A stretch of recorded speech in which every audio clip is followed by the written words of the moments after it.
Hi, Veronica. Hi, Garrett. How are you? How are you? Oh, I think you're muted.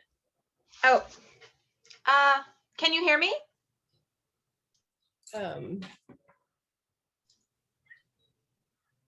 Is it working now?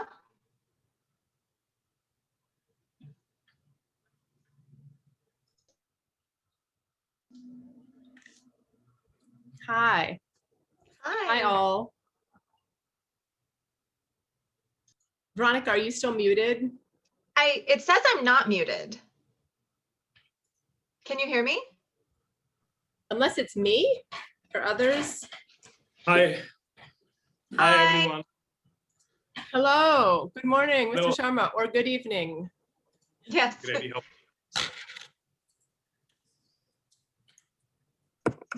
Okay. It was me. Everyone is not muted. Veronica, it was my computer. Okay. I was like, it says I'm not. How are you, Mr. Sharma? I'm very fine. How about you? Good. All Welcome. set? Yeah. I said all set for the webinar. I think so. We have Indra just sent an amazing video. I haven't seen all of it. Okay. Okay. Looking forward to.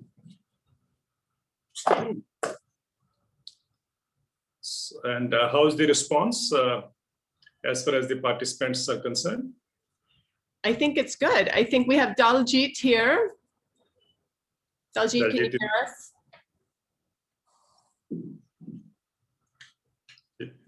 She must be on mute.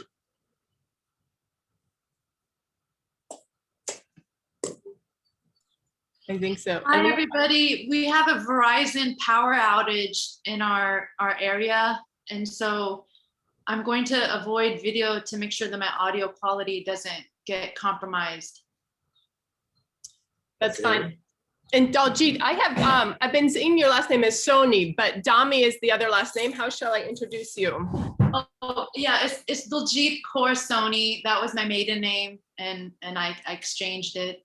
And hello, Professor Sharma and Veronica and everyone else. Daljit.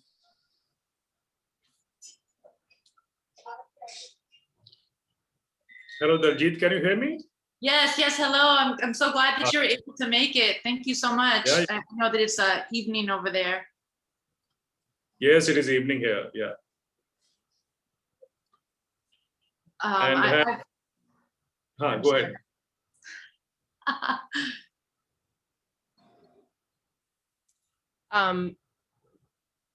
I am making Daljit, I'm making you co-host, and Veronica and Mr. Sharma all are co-hosts. You can share screen if you want or not. And there's Okay. Adam. Hi, Adam, making him co-host as well. There's Dan. Hi, Dan Morrison.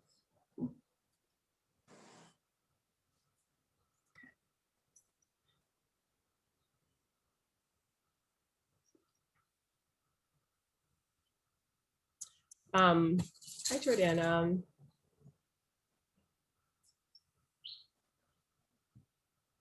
Hi, Adam.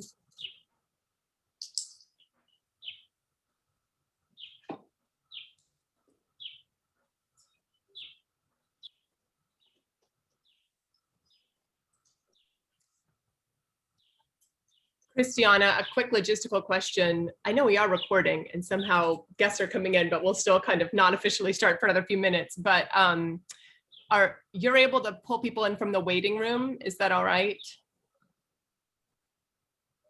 I can keep doing it too, but if I miss someone, we'll kind of keep admitting.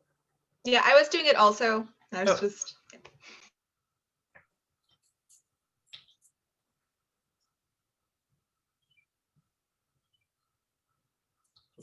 Veronica is sitting in a wonderful background. My God, what a lovely background. This is the Western Ghats in Karnataka. Wow. Oh, wow. Okay. So you are in Karnataka, yeah? Yes, I stayed in Sirsi for quite some time, working with it's a women's food and seed co-op called Vanastri. It's very beautiful there. Very exactly? Sirsi, Oh, Circe, yeah. Yeah. Mhm. Sorry? I said I know Circe. I've been to Circe a number of times. Yeah, Yeah, yeah. that's nice. So this is from there. Yes, yes, yes. Wonderful place.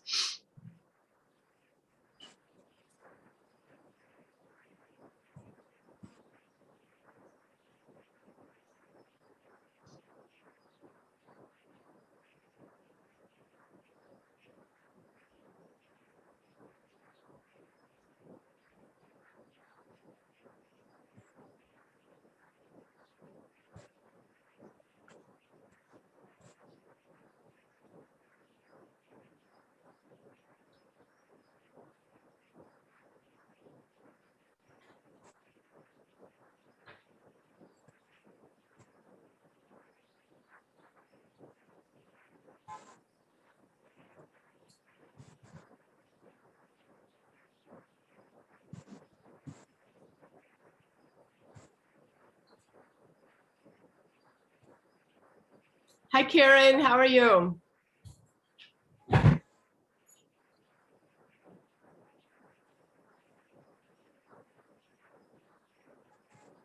Hi, sorry to interrupt. This is one of the captioners here. We're just wondering if somebody could assign us either to a captioner or to pass us the API token so we could get integrated for captions to appear in Zoom.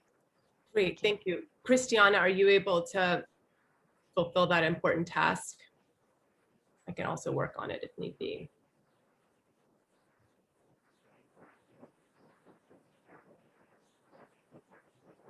Also, just one question for Daljit. Would you like us to have your speaker tag with your last name Dami or with your maiden name as you mentioned earlier? With Daljit Soni we have. Sorry if I'm pronouncing your names wrong. Hi, sorry, I'm unable to share my video or screen because of some internet issues, but the way it's listed is fine. It's not a big issue. I changed my last name to Soni, S-O-N-I, but I guess my LinkedIn or whatever this is not, the Zoom name is still, I think I can change it myself actually. Okay, no problem. We'll keep your speaker tag name to Soni then for your last name. Thanks very much.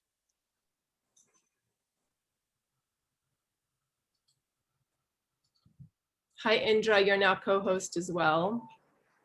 Thank you. And Kanika, let me get you. Hi, Kanika, how are you?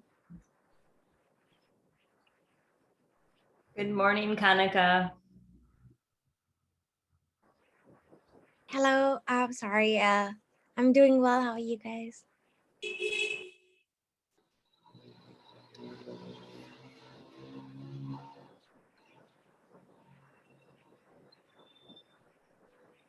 So Garrett, I can start if Great. Yes. Again. Wait. Yes. Okay.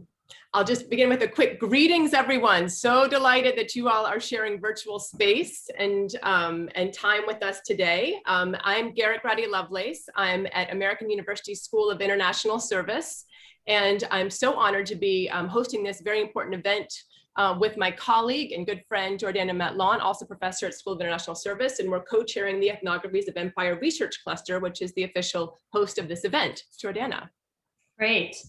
Thank you so much for inviting me into this conversation. I'm really looking forward to participating. So as Garrett has said, I am Jordana Matlon, co-founder and co-lead of Ethnographies of Empire Research Cluster with Garrett Graddy-Lovelace. And we are delighted to welcome you to our final Ethnographies of Empire public event of the annual year. And one that speaks or vitally addresses, in fact, our current moment and speaks to the possibilities of a more equitable future for all. So the Ethnographies of Empire Research Cluster provides an intellectual space for SIS scholars who use ethnography, critical theory, and historical research to interrogate structures of domination rooted in contemporary iterations and legacies of empire broadly conceived. With the breadth of our disciplinary and regional expertise, we advance theories of how empire is reproduced and the knowledge-power relationship therein, how global inequalities along the lines of race, gender, class, caste, nation, and more are perpetuated, and how empire's formations are contested in comparative and relational perspective. As ethnographers, we approach these topics from the bottom up, examining abstractions such as the state, governance, and nature-society relations in their concrete and messy realities, to offer important perspectives on topics in international relations, and to interrupt standard narratives within foreign policy circles. The Ethnographies of Empire Research Cluster provides a forum for the conversations on campus and beyond concerning the politics of identity and difference, coloniality and decoloniality, and theory and praxis. We're very happy to host this public webinar for Indian Farmer Uprising, a tipping point for international agricultural policy. Or a question mark, I guess I could have toned that differently, but I'd like to make it a declarative statement. Thank you, contributors and discussants, for joining us today, and for everyone who has made the time to participate in this urgent discussion. We know you have a lot going on, and we're really happy to have you here. Thank you so much. Great, thank you, Dr. Matlon. So now we'll begin. So we are honored today to be talking about the international significance and context for the Indian farmer protest, which is what we've been calling it, but now the farmers on the ground are referring to it as an uprising or even a farmers' revolution. So we're extremely honored to be have our keynote today, who is Mr. Devinder Sharma ji, who is a distinguished food and trade policy analyst. Professor Sharma is an award-winning Indian journalist, writer, thinker, and researcher, well known and respected for his views on food and trade policy. He's trained as an agricultural scientist with a master's in plant breeding and genetics, and he has been with the Indian Express, among other large English language and other language dailies all throughout India. He quit active journalism to research policy issues concerning sustainable agriculture, biodiversity and intellectual property rights, environment and development, food security and poverty, biotechnology and hunger, and the implications of the free trade paradigm for developing countries and the world at large. He analyzes international developments with local interpretation.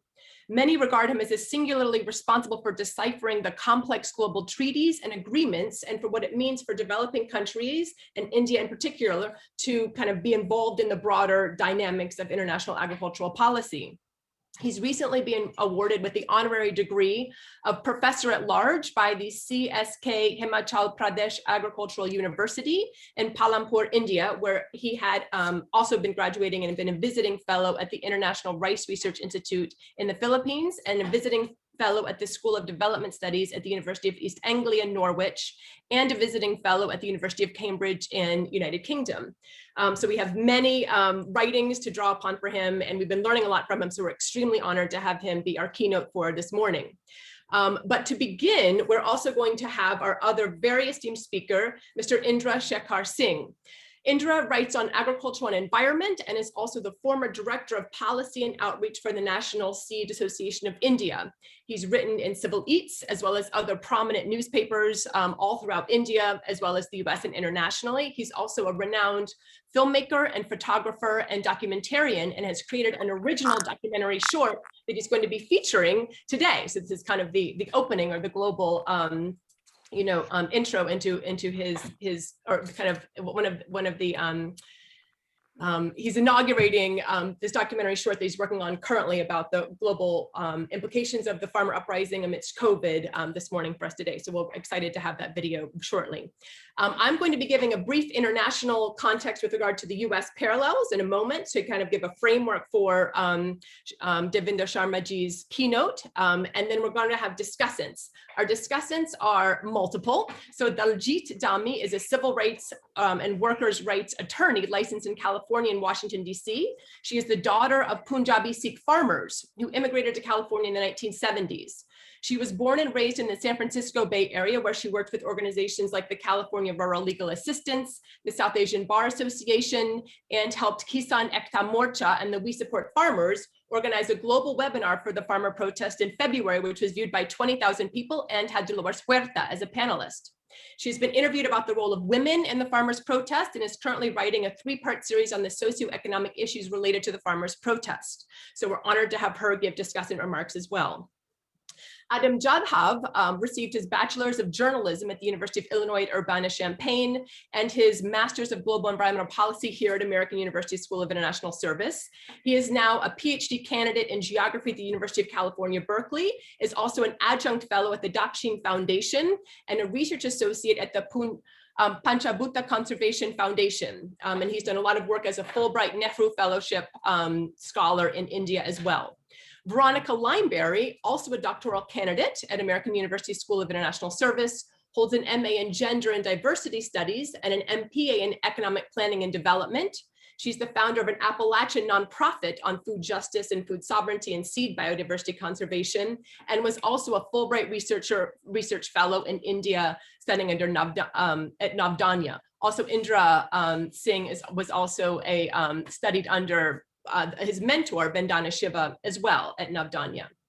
She's currently a Ford dissertation fellow for this academic year. Kanika Varma is a graduate student, a master's student at AU SIS in Development Economics and International Development, and just received the Tinker Walker Fellowship and the Leon E. Clark Fellowship for Applied Research for her capstone project in Kolkata, India. And she's also worked in India doing a lot of nonprofit work as well. So we're honored with these esteemed panelists. Shaini Varghese, who works at International Ag and Trade Policy and was very excited to be on our panel this morning, just had an intense family issue arise last night and sends her regards. This entire webinar, by the way, will be recorded and is being live streamed on Facebook as well. So we have our participants in our room, our virtual room, but also people joining via live stream on our Facebook page, which is the Kisan Ekta Morcha Facebook page. So just to begin, and then in terms of the logistics of the webinar, this is relatively informal. So just ask questions in English, Hindi, Punjabi, and we'll try to our in-house crew will try to translate as much as possible. Keep yourself muted as much as possible, but we're hoping to engage. So the layout of the day is I'm going to give a little intro, and then Indra is going to take the mic with a video, and then our keynote, Devinder Sharma ji, will give a big half an hour big, hearty introduction to how important this moment is. Then we'll have our discussants, and then we open it up to you. So please, put any questions in the chat box and we'll return to them. So we begin with just the reality that millions of Indian farmers have just had their 6-month anniversary for this incredible, occupation of parts of Delhi in a peaceful, nonviolent protest. They have faced COVID, the crisis that's happening right now, and are enduring that, as well as state repression, but still this movement is very strong and quite extraordinary.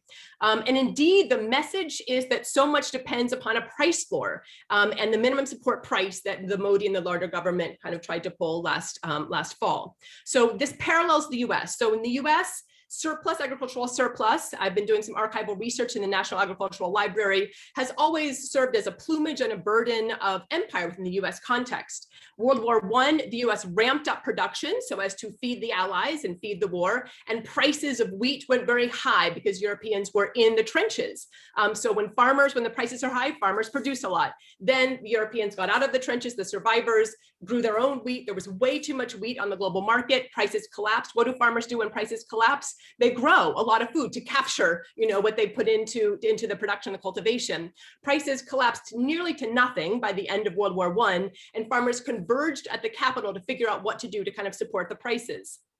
There was an enormous round of foreclosures and bankruptcies in the US in the 1920s, which led to ultimately the Great Depression, the economic fallout on the rural areas. But then the environmental impacts of overproduction also were reckoned with. So the Dust Bowl in the 1930s, as well as the Great Depression, led to the first Farm Bill in the US, which was essentially a supply management and price floor suite of policies. That's the commodities title and the conservation title, which is the Farm Bill itself, called the Agricultural Adjustment Act. And the whole point of the Farm Bill was to, try to have a price floor or a parity price that would allow farmers to keep growing and make a livelihood on the farm, even though there was the broader cycles of overproduction. The surplus kept happening though in the US, and so the US government was deploying surplus to colonies like Puerto Rico to try to inculcate dependence, as well as internationally. Even domestically, the US was trying to get the surplus in the hands of people in terms of food stamps, but nevertheless, this problem of farm surplus, the economic and ecological problem, persisted and became the foundation of the entire agricultural policy mechanism in the US.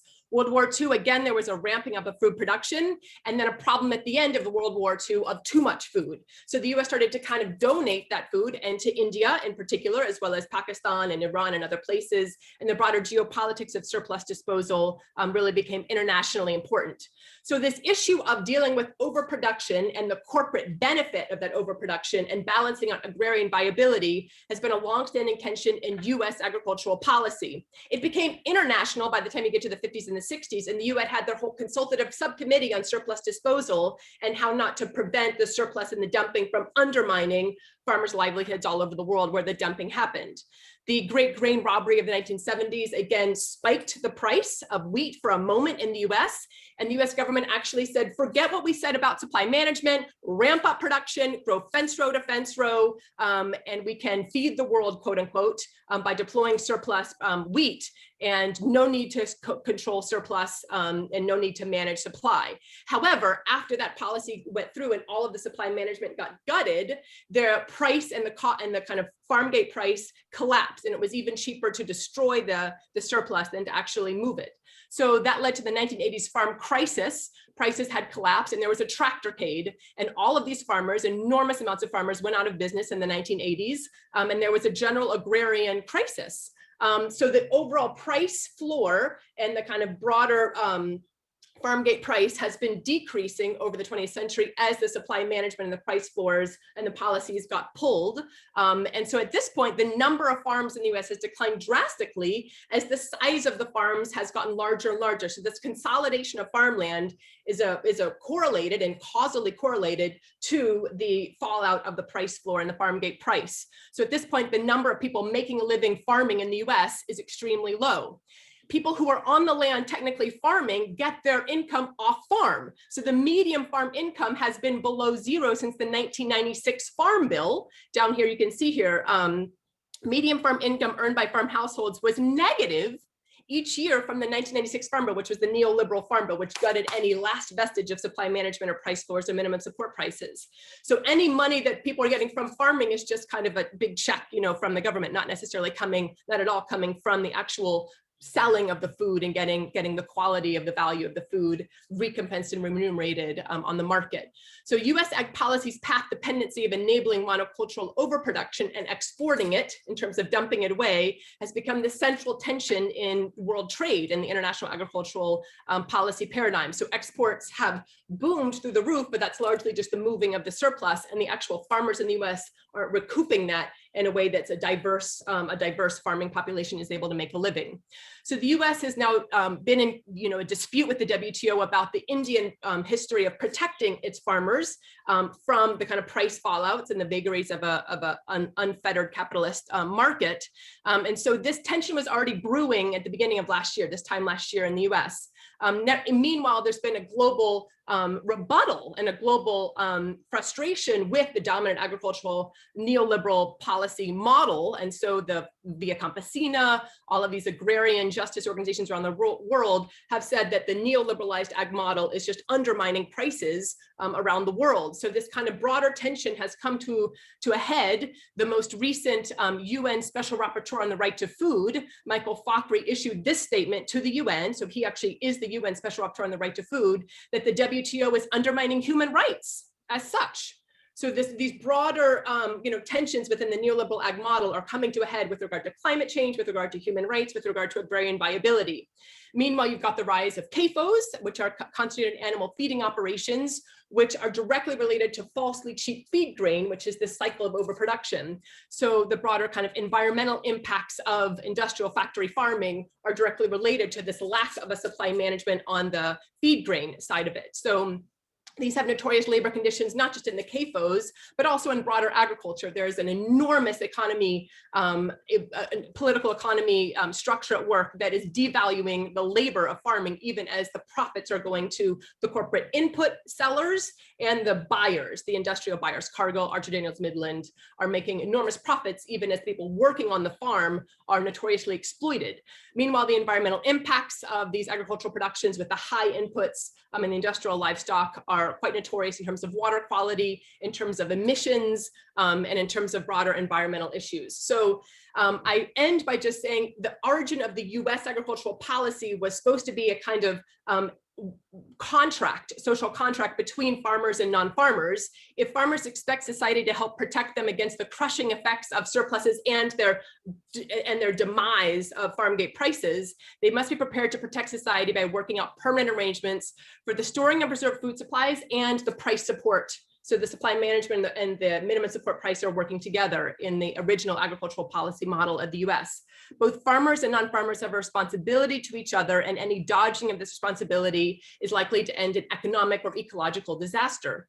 So with this, there was a whole movement in the US, lots of farm groups. We met at the US, American University for the Farm Bill 2018, and we've been working together on a large project called Disparity to Parity. So this is the National Family Farm Coalition, the Federation of Southern Cooperatives, Food and Water Watch, Rural Coalition, National Latino Farmer Rancher Trade Association, IATP, lots of organizations have come together to create this website. You can go to it now, disparitytoparity.org, which is essentially a research and advocacy agenda to call for a mandate and fair pricing to kind of update the minimum support price model of the early 20th century and the supply management correlate suite of policies, but to update them for racial and gender justice. It was largely white men who benefited, landed men who benefited, but also for a climate resilient, diverse, environmentally friendly agricultural, not just commodity crop monocultural production. So this updating of a minimum support price was our project.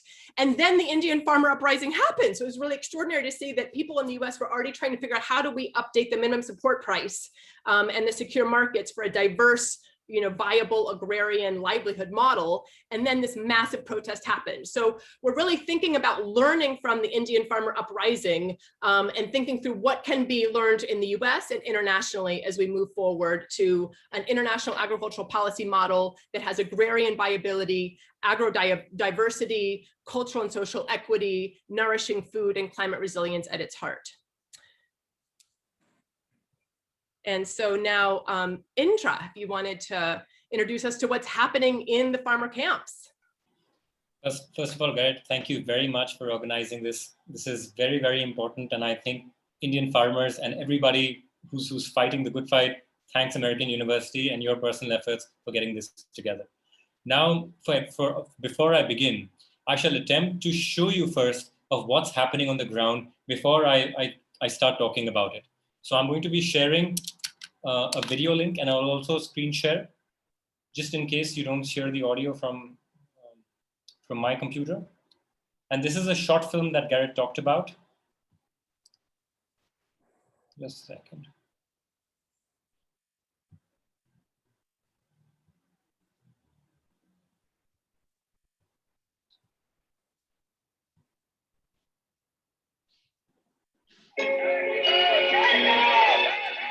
Is the audio audible? Can you hear?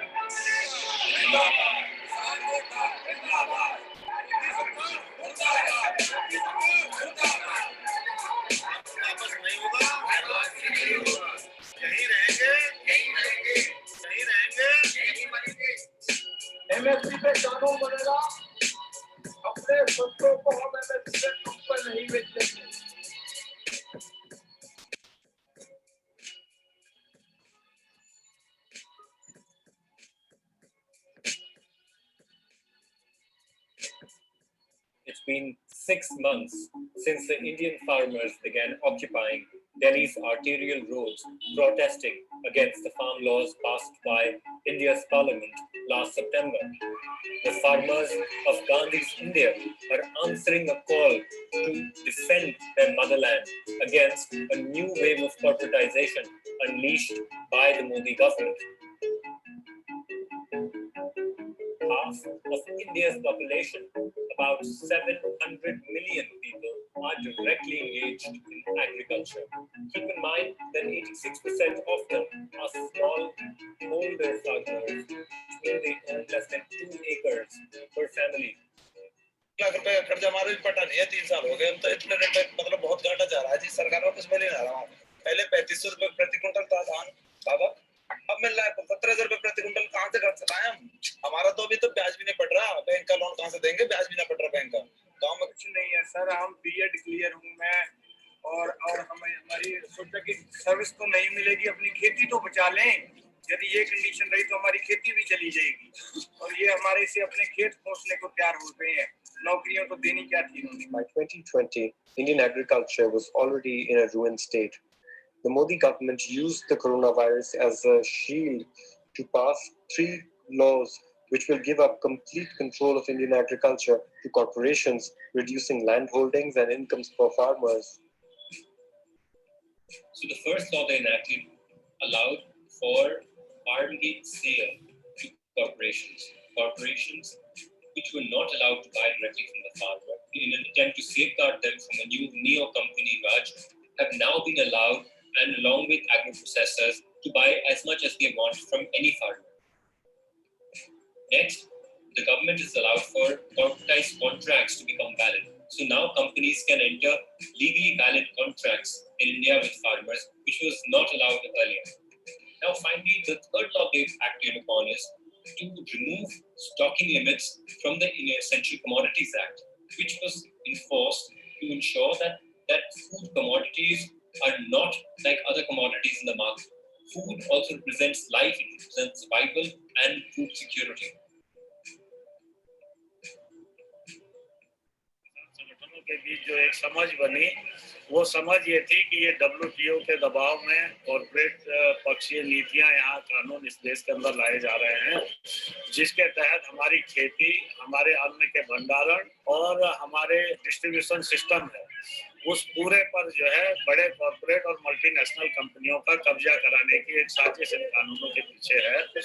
और इसलिए इस कॉर्पोरेटीकरण के खिलाफ जो लड़ाई है, इसको किसान संगठनों ने बहुत आसान तरीके से समझाया कि भाई कैसे ये जो प्रधानमंत्री के सबसे करीबी बड़े कॉर्पोरेट घराने इस देश के अंदर हैं, अंबानी और अडानी, अब उसी जमीन को कंपनी वाले छीनेंगे आपको। इस तरह का एग्रीमेंट करेंगे कि जमीन बचनी नहीं। As a colony of the East India Company, Indian farmers were forced to grow crops such as opium, indigo, cotton for the British Empire. After establishing independence in 1947, India began a fling with the American corporation, including the American Union Carbide Corporation, a pesticide maker that was liable for the world's most deadliest industrial disaster, the Bhopal gas genocide. With the UCC as the vanguard, modern big ad corporations such as Monsanto, Bayer, PepsiCo, Coca-Cola, Tyson, Cargill are stepping in to live up to that legacy. It's been over 160 days since the farmers have faced the cold, they've faced the rain, and they've faced the batons of the police, the water cannons, and they've not moved. They've endangered their lives from corona, and they've still stood strong, fighting the Modi government and the corporate masters that he represents. ये कोई अच्छी बात नहीं है कि कोई किसान को आतंकवादी के जो देश का पेट पाल रहा है। कोरोना के काम में देखो, कोरोना काल में आपने देखो कि पूरा देश बंद था, एक किसान की वजह से देश चल रहा था। और आज उसी को अगर आतंकवादी कहोगे, अगर किसान आज अपने मुद्दे के लिए बैठा है तो उसको कुछ तकलीफ है, ये मोदी जी को समझना चाहिए कि जो देश की GDP संभाल रहा है अकेला किसान, आज उसके लिए आप सोच नहीं रहे। Today, the farmer revolution is seeking hope and a new green politics in India. It has moved beyond the call for rescinding of the 3 laws, and today it represents a larger coalition for social justice.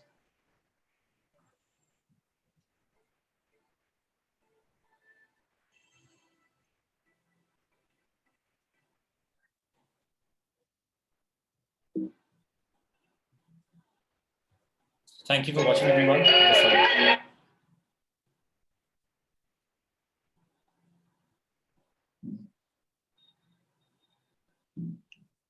Now let's before we get into more aspects of the farm revolution, which Dr. Sharma ji will talk about, let me first give you a little background of what this country is all about. What is India? To many of you who've not been here, who've not know many things about it, India, to me and to many of us, is the land of diversity. And here, we are not only talking about diversity of people. Sorry, let's go back there. So here we begin with agroclimatic diversity. India has 16 agroclimatic zones. which basically means we grow from strawberries to legumes to millets and even the coconut. You know, we have such vast diversity in this country and such soils and such climates that India can grow almost anything in the world. You know, foreign travelers such as Ibn Battuta commented on Indian agriculture saying that this land is so fertile that in certain parts you could harvest 3 paddy crops in 1 year. Ibn Battuta, traveling from Morocco, a 13th century traveler, was amazed at the agricultural productivity of India and our lands here. When we talk about, well, this gives rise to biodiversity. You know, good soil and good climate makes it a place where nature can thrive and give humans abundance. So India also reports one of the largest biodiversity. You know, it's a center for diversity, center for biodiversity for, I don't know, thousands of crops, thousands of plant varieties and animals. You know, we've reported over 200,000 varieties of rice. We are home to the sugarcane, the mustard, the aubergine, you know, every little district of India and even blocks within it, like a few set of villages will have their own chili variety. They will have their own rice variety. That's how diverse this country is. That every pocket, every place, every district will have their own names. That's how this civilization, and you know, when I talk about India, please, I'm referring to the people who've lived here for the past 5,000 years. India is a new phenomena, but our communities, our civilization has been here, has been farming. We are an agrarian culture that has worked with Mother Nature to give the world and ourselves abundance. So we are, in terms of biodiversity, again, extremely biodiverse. And this biodiversity gives rise to various delicious foods. I'm sure many of you would have had the South Indian dosa or tried the biryani or the butter chicken, or, you know, there are these various varieties of food that India offers, and no one food can be said to be characteristically Indian. Now, I know the media may show that maybe this is Indian or that is Indian, but when you travel into India, you see that the North Indian eating habits are so diverse. And even if you categorize North India, which is parts which you see on the map, you know, Himachal Pradesh, Delhi, parts of Uttar Pradesh, Rajasthan, all these areas represent North India up to about this line here. All these parts are considered more or so North India. And even among them, every region has a different style of food, different style of cooking. Somebody will do this, somebody will do something else. There'll be a home recipe, there'll be recipes which are passed down from generations. So it's a country which has diversity in everything, in every aspect of life. And that naturally will produce different languages. Now, India officially has 22 languages. And keep in mind, these are just the official numbers.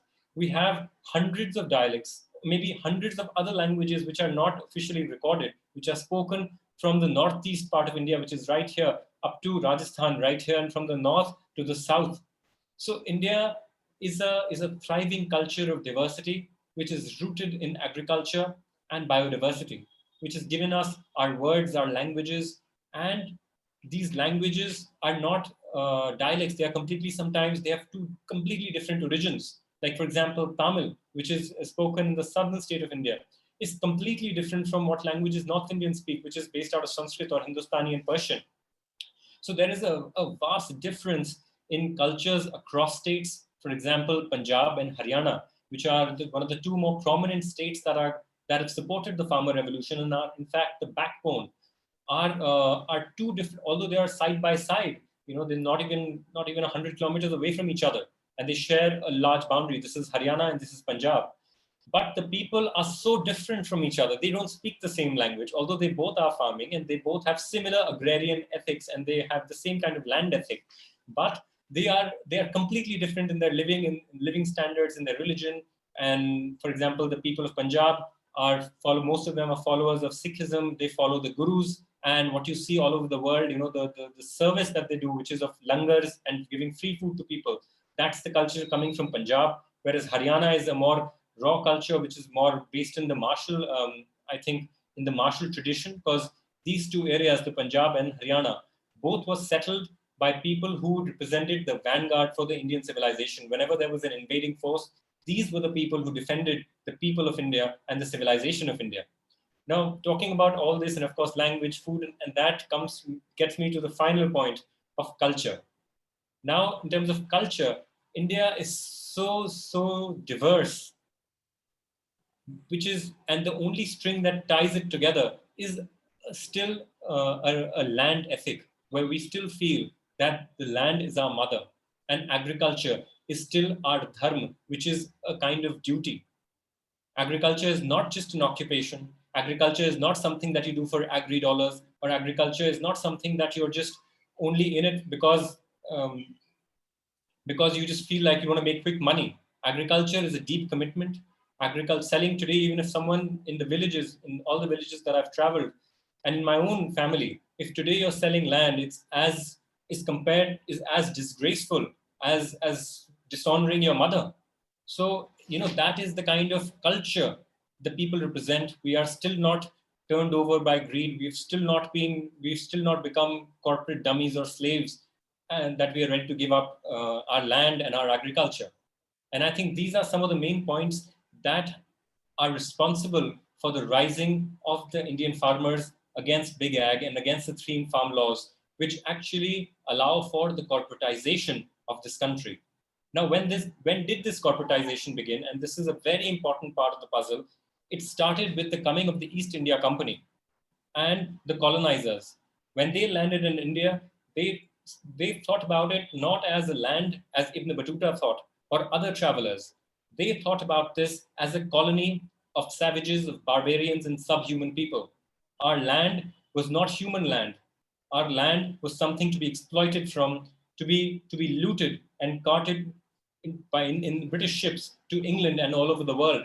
So the British started mistreating us. They came to destroy our agriculture. They forced us to grow opium.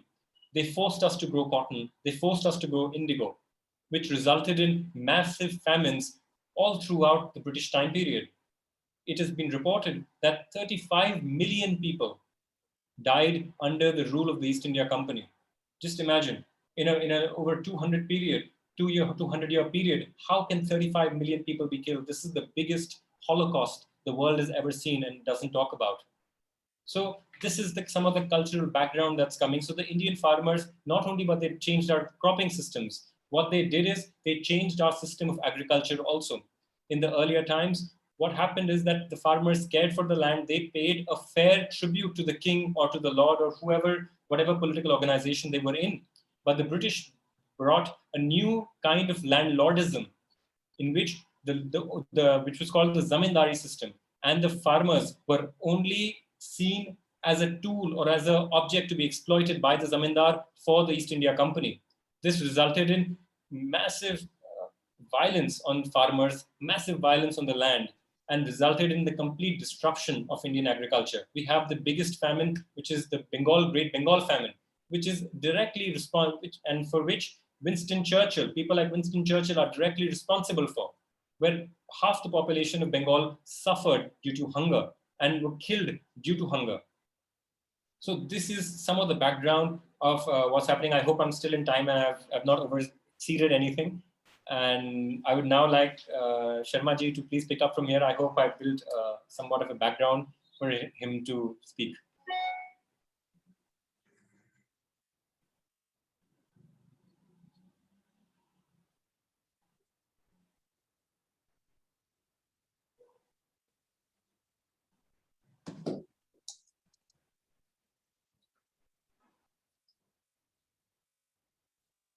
Professor Garrett?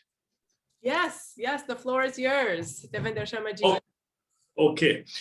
Thank you very much, Professor Garrett. It was a wonderful experience for me to join this exalted club, I would say, or the kind of interest that people are showing in an issue which is, of course, very important, and not only for India but also internationally.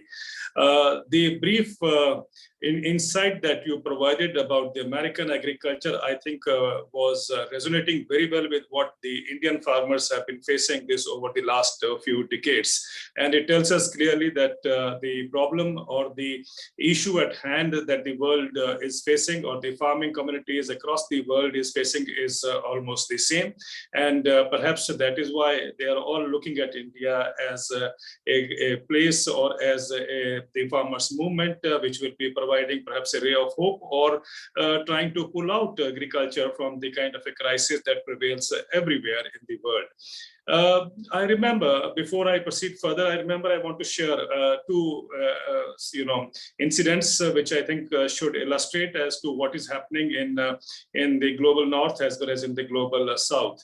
Some years back, about 14 to 15 years back, I read a news report in the New York Times, which said very clearly that the agrarian crisis was so deep and so dark that a farmer, a dairy farmer in America, he committed suicide. Nothing, of course, exceptional, but I think I can never forget the way he committed suicide. He first shot each of his 51 cows, and then he shot himself. Tells you how severe the agrarian crisis is in America. Now, this was, as I said, some 14, 15 years back. But if you look at India, over the last 25 years, India had seen about 364,000 farmers committing suicide over the last 25 years, which is an indication that about 10 to 12,000 farmers commit suicide every year. And this is, of course, the official number. The unofficial number may still be very large. Now, having said this, what draws farmers to a movement as iconic as the one that we are witnessing today? Today, I think we have completed 188 days of farmers' protest outside New Delhi, which is, of course, the iconic farmers' movement is an illustration how pained and how angry the Indian farmers are, and how committed and dedicated they seem to be this time to at least get their problems being addressed. Now, the biggest thing that we need to understand, or the biggest crisis that afflicts Indian agriculture, like agriculture everywhere in the world, is the denial of rightful income to the farming community. Now, this draws from the kind of economic design that prevails everywhere in the world, and the design that India has also been able to adapt or follow for the last few decades. I remember, and that's what I wanted to start with earlier, a conference that I attended in 1996, it's way back now. This conference was at the MS Swaminathan Research Foundation in Chennai in South India. And MS Swaminathan, as many of you would know, is considered to be the father of India's Green Revolution. At that conference, I still remember the then Vice President Sustainable Development of the World Bank, Dr. Ismail Sarageldin, who was also in because of the designation, the position he held, he was also the chair of the CGIAR, the Consultative Group on International Agriculture Research. In his brief presentation, he said that the World Bank estimates that the number of people who are going to migrate from the rural to the urban areas in India in the next 20 years, which means by the year 2015, is going to be equal to at least twice the combined population of England, France, and Germany. The combined population of England, France, and Germany then was 200 million, and even now is 200 million. And Ismail Sarageldin's estimate was that 400 million people would be migrating from the rural to the urban areas in India by the year 2015, or which means in the next 20 years. Now, for quite a number of years, I thought what Ismail Sarageldin was trying to warn us, was trying to alert us, or was trying to tell us that, this is going to be a crisis situation, so India should be prepared to address this crisis and to ensure that agriculture becomes profitable or economically viable. But on the contrary, after a few years, I realized that actually what the World Bank was telling us was not trying to alert us or trying to warn us, but what they were telling us was a kind of a diktat. And the successive governments of India actually followed that policy of pushing people from the rural to the urban areas. Now, one of the best ways to push people from the rural to the urban areas is to make agriculture uneconomical or economically unviable. And that is exactly what successive governments have been doing in India over the last few decades. And the result is that we see a rate of migration which is quite phenomenal. The migration, of course, people abandoning agriculture and moving on into the cities to become cheap labor. Now, this, of course, is the bigger or part of the larger economic design that was followed in America, that was followed in the European Union. And of course, now developing countries are being asked to take on that kind of a model.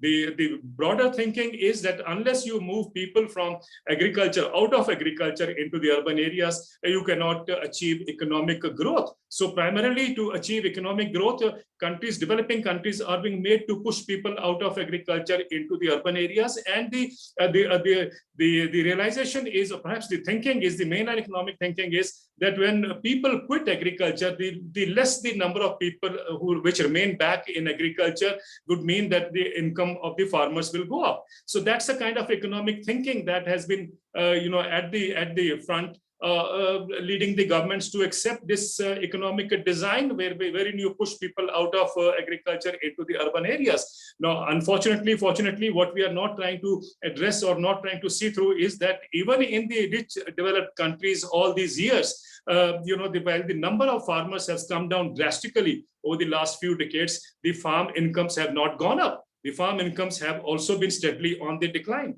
I remember the chief economist of the US Department of Agriculture making a statement in 2018 that since the 1960s, the farm incomes, if you adjust for inflation, has been on a steep decline. Now, this is happening in a country where the land size, of course, is growing, as far as the farm size is becoming increasing in size every year. And we also know this is also a country where the farm population has shrunk to about 1.5% of the population today. And so if the incomes were to go up, given the less number of people left in agriculture and also the big farm size, roughly about 444 acres, then it should have happened in America. It should have happened in Canada. It should have happened similarly in European Union. But in none of these rich developed countries have the farm incomes gone up, as we see, parallelly when the size of farm increased, as well as the number of people came down in agriculture. Nevertheless, I think what is clear is that this kind of economic design has led to a disaster as far as leading to agrarian crisis that most of the countries on the planet, I think, are grappling with. In India, to understand, how the denial of farm income has actually been responsible for pushing people out of rural to the urban areas in India, I think two examples I'd like to illustrate before you. There was an OECD study done with a New Delhi-based think tank called agrarian, and this was between the year 2000 to 2016-17. So within a period of 16 years, the study established that Indian farmers lost, by way of income, rupees 45 trillion in these 16 years. 45 trillion would mean roughly about 2.64 trillion loss the farmers suffered every year in India. Now, that's a huge loss, but I would think that the loss would have been monumental if the OECD study had looked at the entire spectrum of agriculture. What it actually studied was about a handful of crops, and that tells us that the crisis in agriculture was huge in India. And then another study, which was published by the government of India in 2016, it said that the average farm income in India, or income of a farming family in 17 states of India, which means roughly half the country, is only 20,000 rupees a year. Now, 20,000 rupees a year would be roughly about $250. Now, if $250 a year was the annual income of a farming family in 17 states of India, which means half the country, I think it tells us how severe the economic crisis was. Therefore, existing for Indian agriculture, or was there for Indian agriculture. And I sometimes shudder to think, or I fail to understand how the farmers would be surviving at a meager income of about $250 a year, given that if I were to rear a cow in the region that I live in Punjab, I won't be able to rear a cow in $250 a year. So that tells us very clearly that over the decades, the denial of rightful income had created such a severe crisis in Indian agriculture, that farmers, it's not the first time that the farmers were protesting for getting a higher income, higher remuneration for their crops. They have been doing it in bits and parts in different parts of the country over the last few decades, but perhaps enough was enough for the farming community. And when the three central laws came in, the laws that Indra Shekhar has very clearly explained, when these three laws came in, the farming community perhaps realized that it is do or die now. And they know that if they do not stand up to these laws, or if they accept these laws, then it's the end of the road for them. And therefore, the demand of the farming community is very clearly that these laws should be taken back, should be repealed, and there's a need for another law which makes a minimum support price a legal instrument or a legal right for farmers. Now, let's first look into what actually has gone behind these three laws, and what exactly is the reason why farmers feel agitated or feel so passionately engaged this time that they don't want to give up. And as was mentioned earlier, for 6 months, this iconic protest that India has seen is remarkable in many ways. In many ways, when I say, first of all, we don't have any experience of such a large movement happening anywhere in the world on such a consistent manner. And also, we know how the farmers who've been protesting have braved the bad weather, whether it was the harsh winters, and now it's going to be harsh summer ahead, and of course the storms and the hailstorms and so on. But I think the point that we need to understand is that it is the compound anger that farmers carry over the last few decades that they feel that they are not going to give up this battle to bring back or to bring the rights that they have been fighting for, at least enshrined for the next generation. And this is where the present situation is as far as the farmers' protests are concerned. The farmers are not giving up, and the government, of course, as we all know, is also not accepting the farmers' demand, and there is a stalemate. There is some people who believe that this is at the end of the tunnel, but I think what we hear from the farming community or the farmer leaders is that even if they have to continue with these kinds of protests till the year 2024, when the next general election takes place, they are ready. They are ready, and that clearly tells us that this movement is nothing like what India has seen earlier. And I think nothing like what farmers elsewhere in the world have also seen. The bigger, I think, the message that this farmers movement is giving is that this is perhaps as I said earlier, perhaps the largest effort being made today globally to see that the farmers get a legal protection or a minimum assured price. And farmers have realized that this is the only way that they can eke out a livelihood, a economically viable livelihood. And so they this time seems very determined.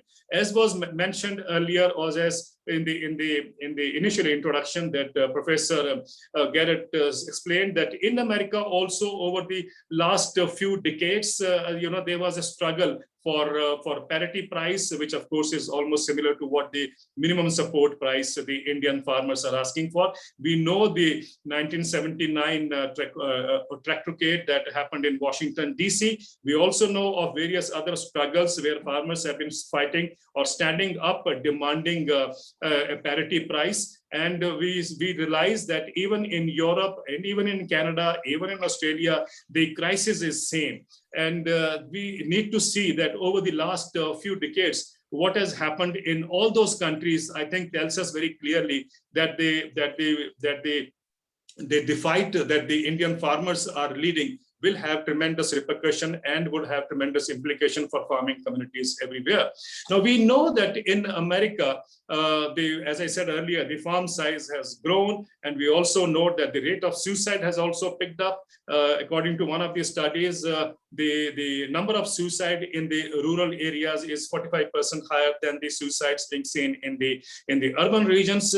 We also know that the phenomena of farm size getting bigger and the farm population getting shrunk year after year is also happening in European Union, in different countries, whether it is England, whether it competitors, France, Germany, Sweden, and so on. There is a kind of a crisis that is building up there. And for the last several years, I find farmers protesting in the European countries also. In fact, in last February, after a long protest by Spanish farmers, the government in Spain enacted a law which makes procurement or purchase of food products or agriculture and horticulture products below the cost of production to be illegal, and they have also imposed fines to ensure that farmers are not cheated. Now, if this Spain has brought in a law which makes it mandatory for the trade to ensure that the cost of production is ensured as far as the farmers are concerned, I think this is a precedent that the rest of the world would look forward to following. But also, this also provides a ray of hope for Indian farmers who have been protesting for long, demanding a parity price, as you say in America, but also demanding, in other words, a minimum support price. Now, in India, we have a tradition of providing farmers with minimum support price. That began at the time when the Green Revolution came into place, and this was in the mid of 1960s. Now, why at that time? Of course, before the Green Revolution came in, India was a country living in a ship-to-mouth existence, where food will come from the ship right into the hungry mouths. And this was, of course, soon after India became independent in 1947. For several years after that, India toiled hard to increase its food production. But despite the then Prime Minister launching a number of initiatives, we could not achieve that kind of a food production level to become self-sufficient, quote unquote.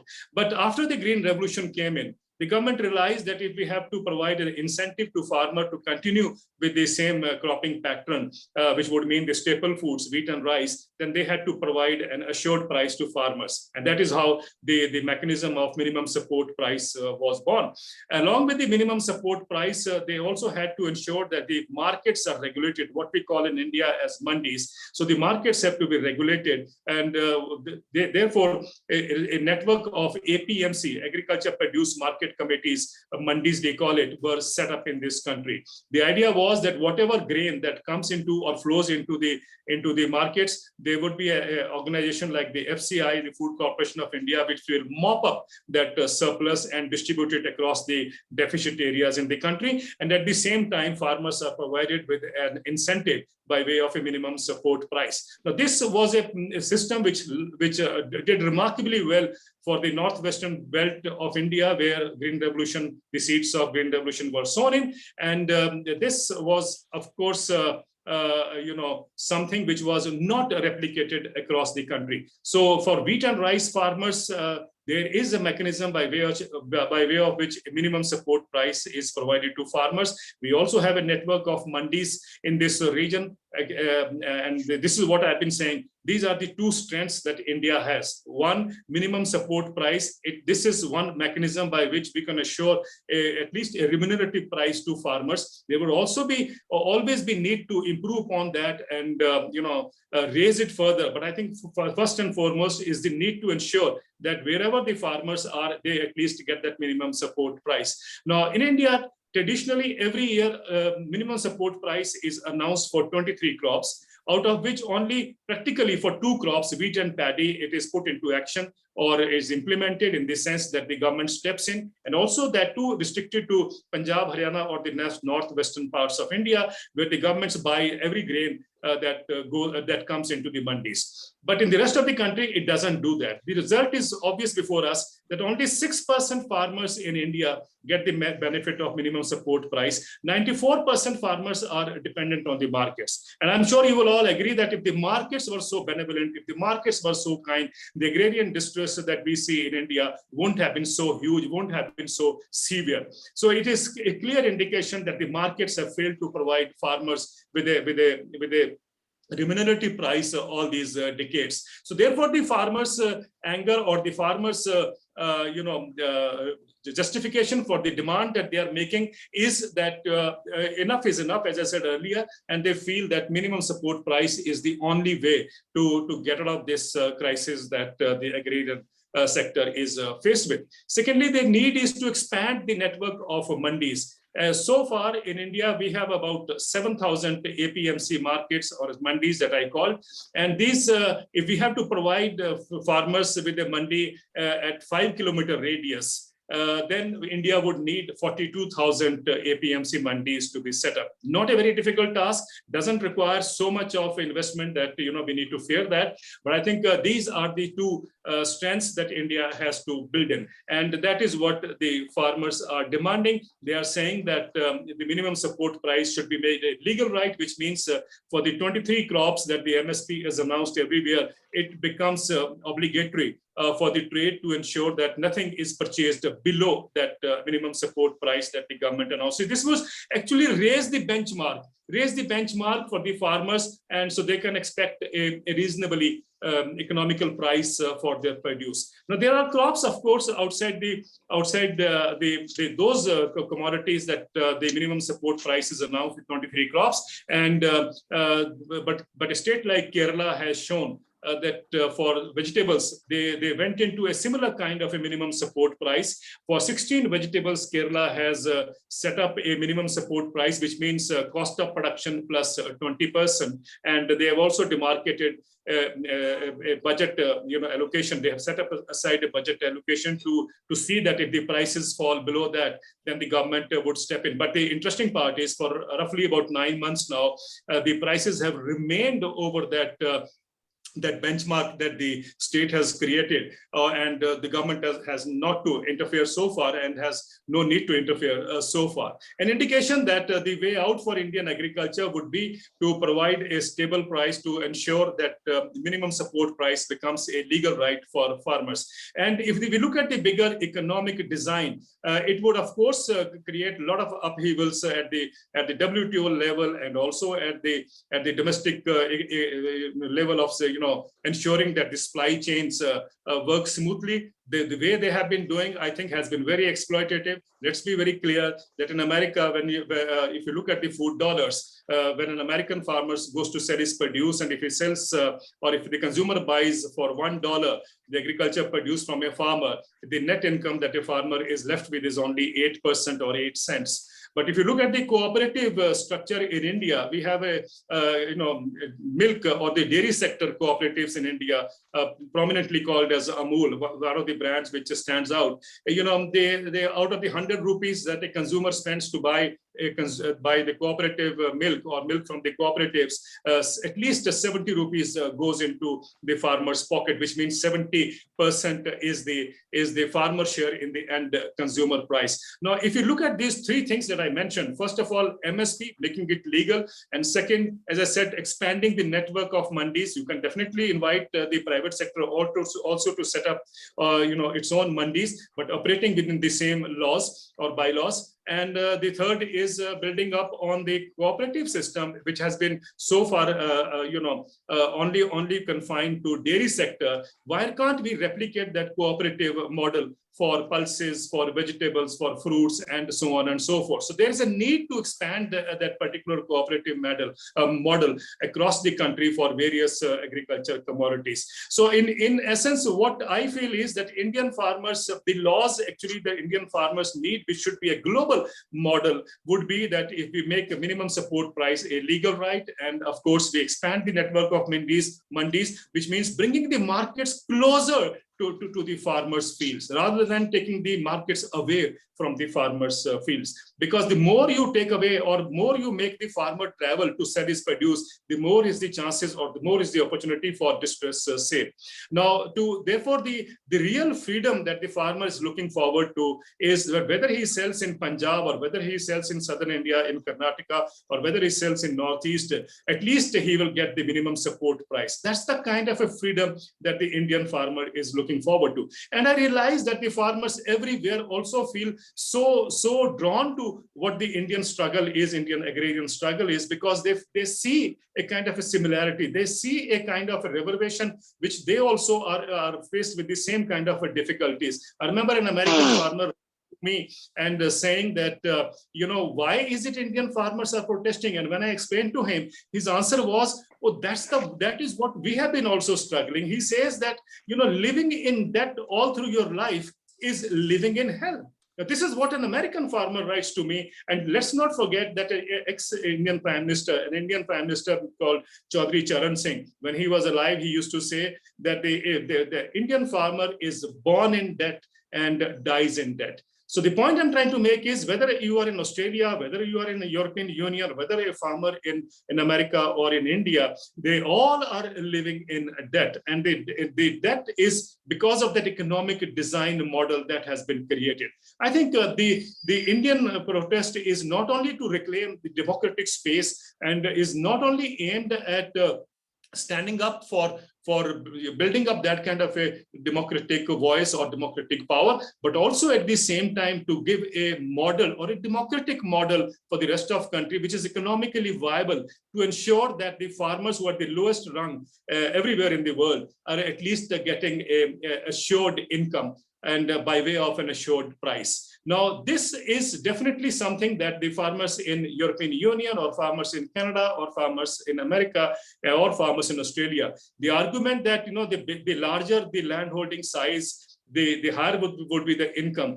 as I said earlier, has failed. And if I look at a country like Australia, where the average landholding size is about 4,000 to 300 hectares, even there, I would believe that, you know, the size of the farm being so large, they should be literally dictating the price to the markets. But no, for the last 30 years, we have seen at least 25 millions of, farms disappearing, even in a country like Australia. The point I'm trying to make is that the economic design that the world has been made to follow has failed to perform, has failed to prop up farm incomes everywhere in the world. And I think it is an opportunity for farmers across the globe to realize how important, how significant is the Indian farmer struggle. And this struggle, it will not remain, the outcome of this struggle would not only remain restricted to India, but would have repercussion or reverberations everywhere in the world. And I'm sure if Indian farmers were to succeed, if Indian farmers were to really walk away with the fourth law that I've been talking about, which means making MSP a legal right, farmers everywhere in the world would be having something to show, something to ask their governments that they too are looking forward to an assured price by, or getting an assured income. Now, this is what the farmers everywhere in the world needs. And I think we have reached a stage in the global politics now where the Indian farmers are demonstrating that perhaps the only way forward is to see that whether it is the supply chains being very effective or not, but as long as the farmers get the rightful price by way of minimum support price being made a legal instrument, they have nothing to fear. And that is something which I think the long message or the high,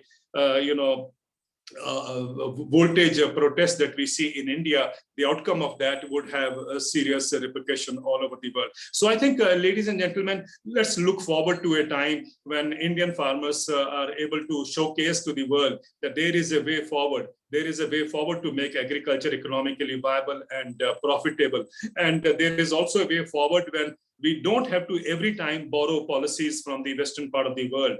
I have been asked this question, and I would end with that. The question that has been asked to me again and again is, where in the world is there a precedence where, farmers have been given an assured price? And my answer has been, why do you always have to look towards the Western countries or the countries outside to see from where we can borrow a model or from where we can borrow a design? When will we wake up, or when we realize that we have the ability, we have the strengths on which we can design an economic model that the rest of the world needs to follow? And I'm sure you will all agree that the rest of the world also needs to pick up from where the Indian farmers' struggle is leading us to. And I think that is the way forward, and that is the way forward which has answers to all the crises that are existing or that are prevalent now, which means whether it's the climate crisis or whether it is the other kind of crisis, economic as well as political, or the socio-economic crisis that the world is witnessing. If farmers at the bottom of the ladder can have a assured income and assured price. That's the kind of a future that Indian farmers are hoping towards. And if you ask a farmer, the last I remember asking a women farmer at the borders around New Delhi, why do you think that you need to be continuing with this protest? I was just trying to play a devil's advocate. And the answer I got was, and I will never forget that, was, I don't want my husband to also commit suicide. Thank you very much. Thank you, Professor Devinder Sharma ji. So much gratitude, so much knowledge there. I've also dropped a link to his webpage. There's a voluminous amount of information in Professor Devinder Sharma ji's broader online work. So much gratitude. And now Indra. Yes, thank you. First of all, Sharma ji, thank you very much for your address. Just picking up from some of the things he said, an adaptive program for agriculture for all of you who are interested in finding out the links, an adaptive program for agriculture, which was a report produced in the mid-60s in America by the Committee of Economic Development. If you compare that with the Indian government's Doubling Farmers' Income Report, which was published originally in 2017 by the Niti Aayog, and the same report in its current form, you will find many, many similarities. And what Sharma ji was talking about, it's how to remove these large class of people from farming into industrial ghettos. I think that's what the real design is to make countries like India into sweatshops. Because see, this is, and why this is happening? Because these corporations, these big corporations are no longer allied to any one country. They are only allied to money and their own personal profits. So one way we have thinkers like Thomas Jefferson, we have Gandhi, who think that the small farmer and the family farm is the strength of a nation. And here are some people who are trying to kill the small farmer, who are trying to ensure that farmers across the world are either pushed into corporate slavery or commit suicide. See, these are, so now that was just a comment on Sharma ji's point, but moving further, some of the other undercurrents within the movement, I think they are also very important to recognize. First of them being that, and before I do that, I will screen share and show you what actually goes on in these protests. What does it look like?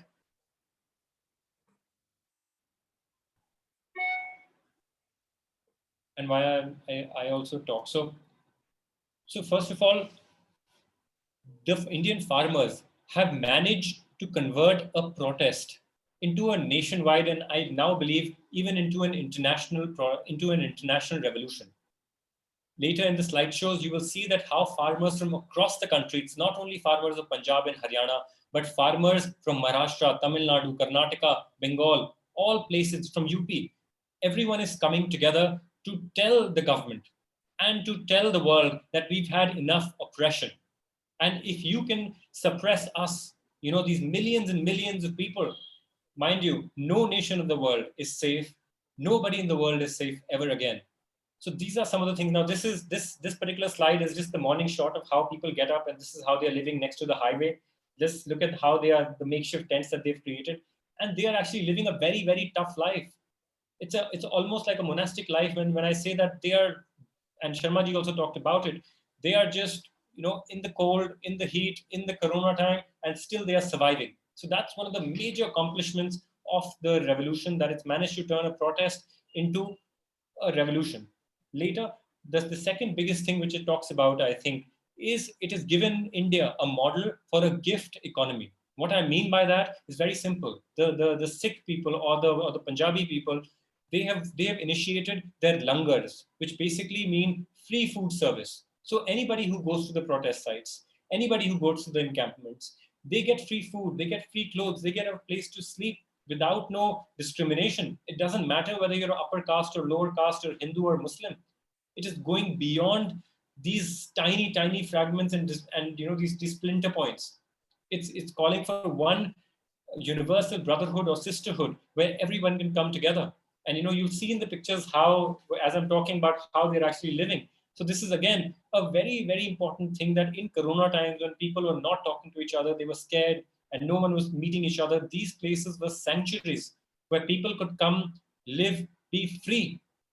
And I thank God that most of these encampments, many of them are still corona free. Not many of the farmers have got the disease. I think this is only the divine justice which has been given to them, that they are disease free of the disease of the mind and disease of the body.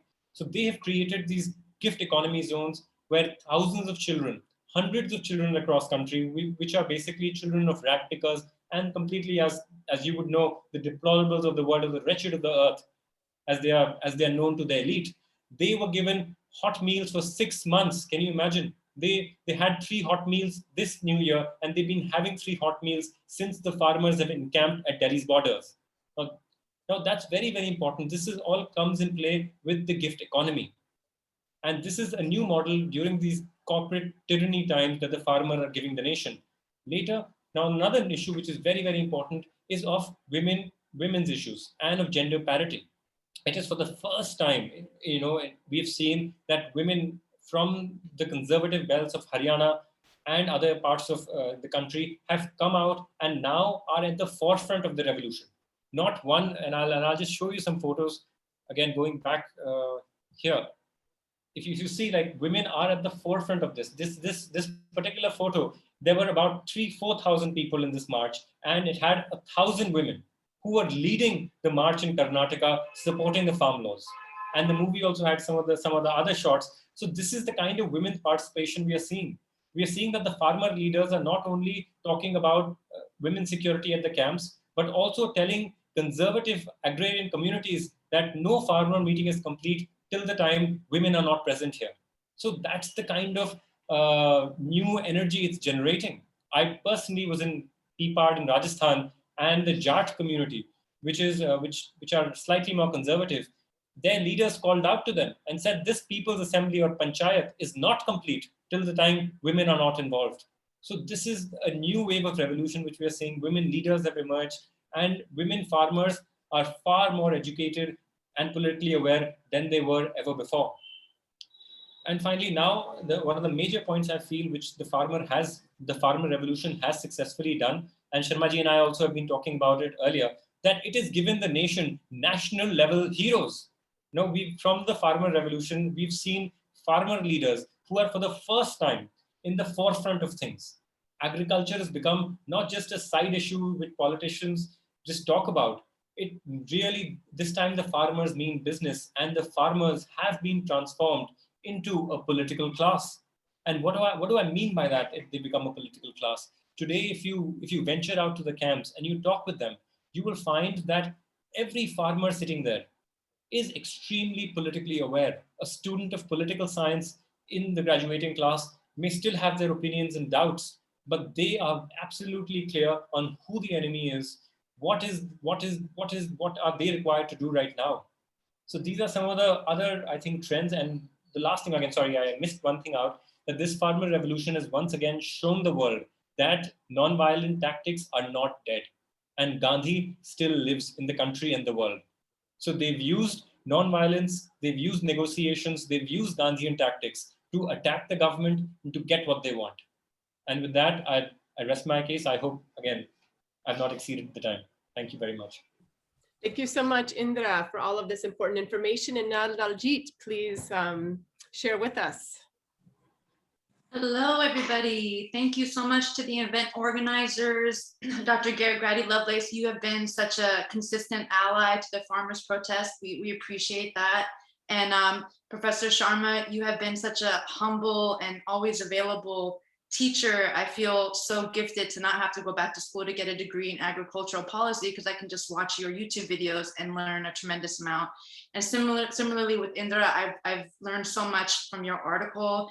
And my co-author and I, Angad Singh, who's a data scientist based in Toronto, we have started a 3-part series to dive a little deeper into the issues that are implicated by the farmers' protest. I apologize, but I live in a kind of the outskirts, rural areas of DC, and we've lost power. So I can't show a screen or my face or anything, but I'm not going to repeat some of the points that were brought up by others, but I do want to focus more on parallel points with other movements that are happening as we speak.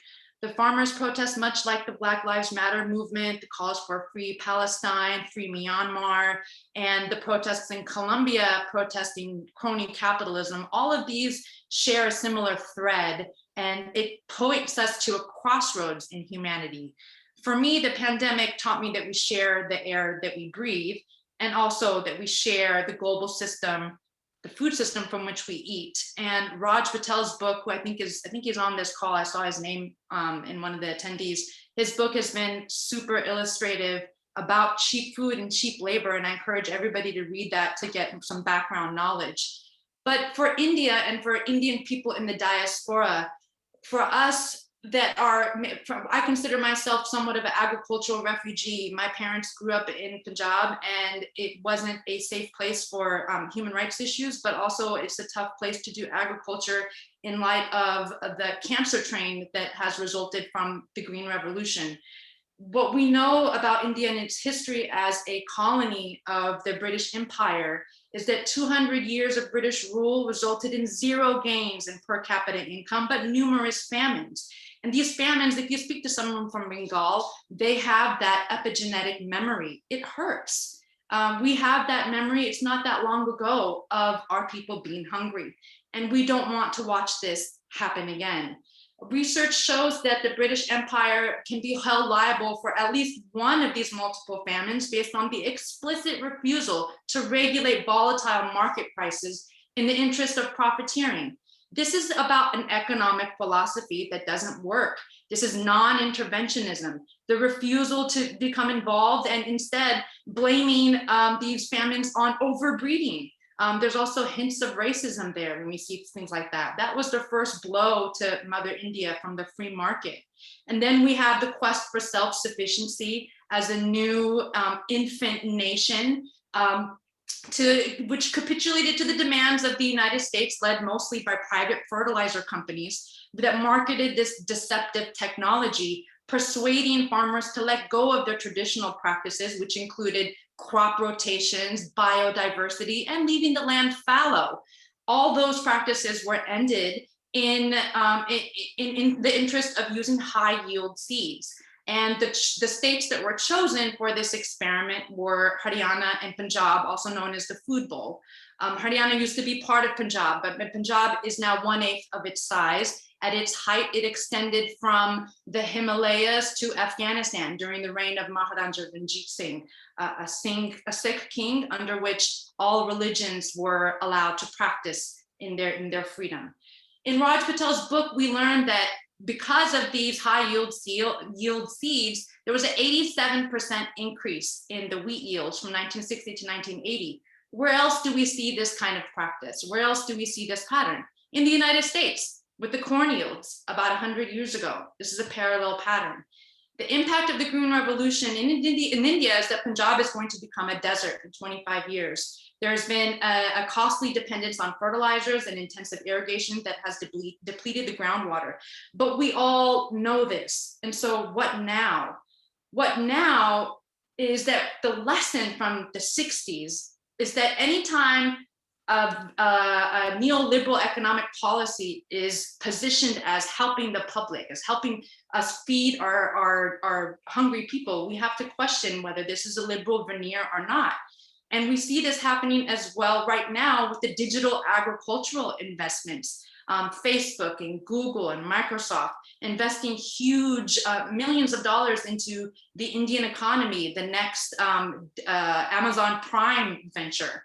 If you've studied the articles that have been written by the small nonprofit organization called Grain that has been published in Al Jazeera, it's clear that this is the maintenance of an economic order where the masses struggle and a few survive. So what now? We follow the lead of the people on the ground, such as Kavita Kurganti, who's a member of the Kisan Ekta Morcha, and she clarifies that we can't just ask for a repeal of the farm laws, because what is more uniting and what creates a national identity, what creates national unity, is legalizing the minimum support price. It brings in people that were outside of the food bowl, like folks in Bihar, the poorest state in the whole nation of India, where they let go and remove the APMC MPs, the minimum support price structure that was discussed already. They removed that in 2006. And what happened? Those small rural landowners became landless farm workers that come and work the fields in Punjab. And this is what the farmers fear. They're smart enough to see the writing on the wall. Only 6% of Indian farmers actually benefit from the minimum support price. And that's because of what Professor Sharma highlighted earlier, that we need more locations for these mandis. Farmers should be close to the marketplace, not far away. There's a shortage of mandis, and that's actually leading to the dispossession of land, which continues this cycle of poverty, this debt to death cycle. And so what now? So we align our global struggles that involve land dispossession, and the countries that have suffered from the Green Revolution technologies like Mexico and India. We need to share our knowledge with the people of Africa, the citizens that are watching the Alliance for Green Revolution in Africa and the Bill Gates Foundation repeat these practices in a different package. We need to advocate for an international benchmark that requires governments to ban the sale of food in their grocery stores when it's below the cost of production. Professor Sharma spoke about Spain. They had a tractorcade last year, right? Grocery stores there, before those farmers took to the streets, the grocery stores there were selling food 4 times higher than what the farmers were receiving at the farm gate. That's not right. And so we know that persistent protests can lead to fairness at the farm gate. What we also need to do when we talk about what now, we need to repeat what Professor Sharma was recommending, in that indigenous problems require indigenous solutions. And let's not forget that these demands are nothing new. In Punjab, agrarian resistance has occurred in nearly every decade. The Anandpur Sahib resolution may be controversial to some, but in that resolution, not only was it language rights, but also riparian rights. And minimum support prices was something that was part of that as well as the All India Sangharsh Committee has recommended the remunerative MSP. All of these reports are gathering dust on the shelves. The Repression Committee report from 2015 offered tools on how to fine-tune the MSP system. The Swaminathan report from 2004 included a very in-depth analysis of land redistribution, production targets, how to deal with farmer suicides, and how to improve the mandi system. So we can look to the past to predict the future, and we can look to the past in other countries as well. Let me know if I'm going up on time. I can shorten it up a little bit, but just to hear, I think that it's important to learn from other people's struggles and and Latin America is huge for that. Everybody knows about the term banana republic. Well, that comes from the United Fruit Corporation and what they did in the 1930s in Guatemala. The United Fruit Corporation owned 3.5 million acres of land. They were the largest landowner, and they engaged in a horrible extractive model that has resulted in us, most of the world, only eating one variety of bananas, which exposes banana species to even more crop disease, which influences rural poverty. Eventually, people discovered that there was all these conspiracies within the banana industry and in Central America. And at that time, it was called Bananagate. And so we've had a reduction a little bit. But then with NAFTA in 1994 and the US Farm Bill in 1996, all those extractive practices came back. And we saw the commodity crop prices for Mexican farmers plummet. And that has resulted in ghost villages where in Mexico, grandparents take care of their grandkids because people have been pushed out. Rural poverty has increased to 55%. This is a migrant crisis that has been caused by laws and agreements that benefit agribusiness firms. Is this what we want in India? Does India want its 800 million people that rely on farming to become the next wave of migrant refugees that are getting psychotropic drugs in cages at the border of the United States? I don't think so. So let's learn from the 100 years of exploitation by NAFTA in Latin America and not prevent the same mistake. We can also lend our support to our brothers and sisters in the Philippines. They have been struggling for a very long time. Since the 1980s, they have been demanding land redistribution. They have been promised that, and it's come up short. And instead, they're being killed. Farmers and farm workers left and right are being killed for fighting up for their rights. And similar fascist tactics to the Modi regime, journalists are persecuted for reporting the news. And we are not hearing this news. And we also don't hear the good news. There are community-based organizations on the ground that are promoting organic farming among some of the farmers there, and they're showing successes. They work with scientists. I don't remember the name of the organization, but they work with scientists, and they've done a study on 840 farmers, including those that use the conventional green revolution technologies, and then those that were using organic farming. And based on those studies over an 8-year period, it showed that the yields were the same, organic versus green revolution. However, the soil depletion that was happening from the chemical and pesticide fertilizer use would show a decreasing yield over time. And so we see that people on the ground, the farmers themselves, have their solutions if we kind of step back and let them take control and take ownership and give them agency. Another important, one last thing that I'd like to mention is the UN. The Declaration on the Rights of Peasants and Rural Workers is not used enough. The National Farmers Union in Canada mentioned that their human rights lawyers there have used Article 14 from there to support migrant farm workers, and they have had successful litigation outcomes. So we need to encourage labor and employment lawyers that represent migrant farm workers to use the United Nations Declaration so that we can increase increase our leverage in helping farmers across the world.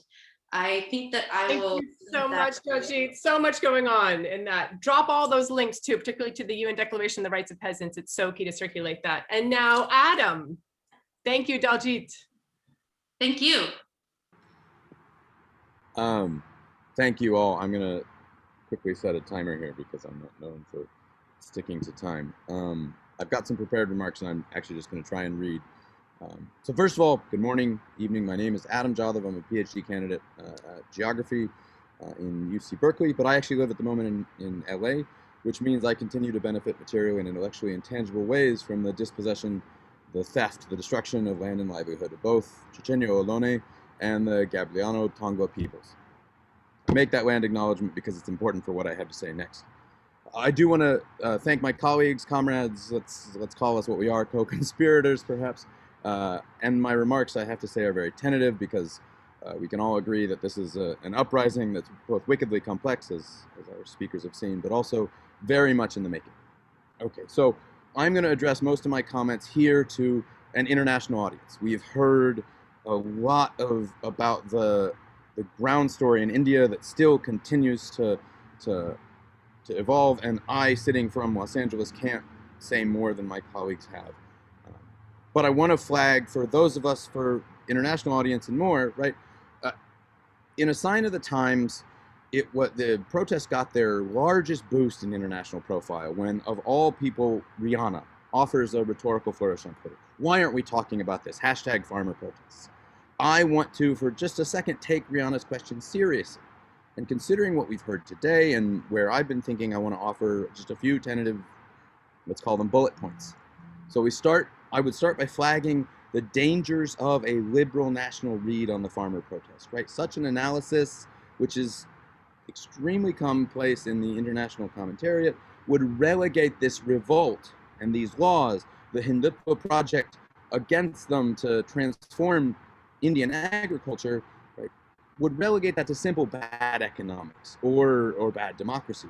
And in either case, that is rendered as an Indian problem, right? Something going on in India for India to deal with. And notably, this is precisely what Modi et al., what the BJP wants, right? To read this as an internal matter. So that alone should make us question a simplistic read that says this is Indian as opposed to something more. I suggest global, international, world historical, transnational.